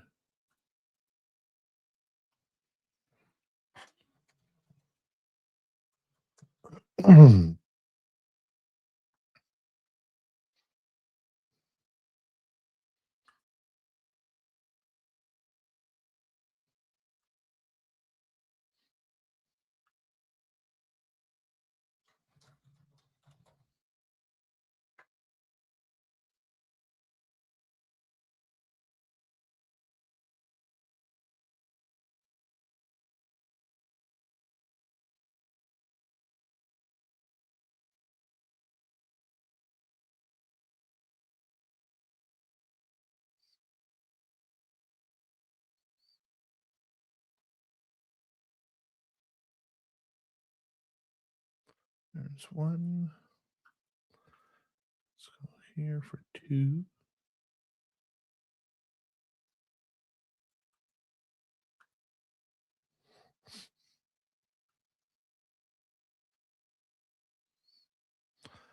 All right. Anybody still here? Anybody? Anybody?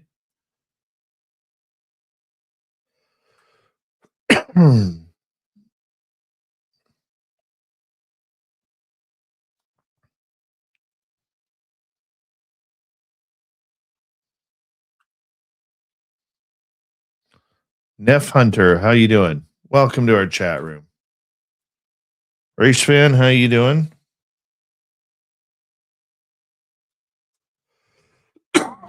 Excuse me. Cowie, how you doing?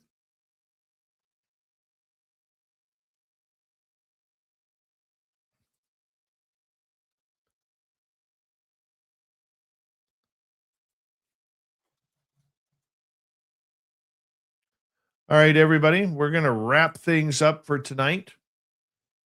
Amber's Paraworld tomorrow. You haven't already? Hey, Dr. Bob, how you doing? You haven't already? Add me on Facebook. Why not? Follow us on other social media. Because we love to hear from you guys. We do. One of the good things that we do in life. Get to hear from you guys. I mean that. Because we're cool and nice that way.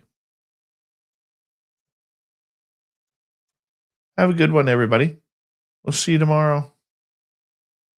Hopefully I won't have to talk as much. Later.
Stay healthy, my friend. You too. You need bail money, give me a call. Always, Dad. Take care. You too.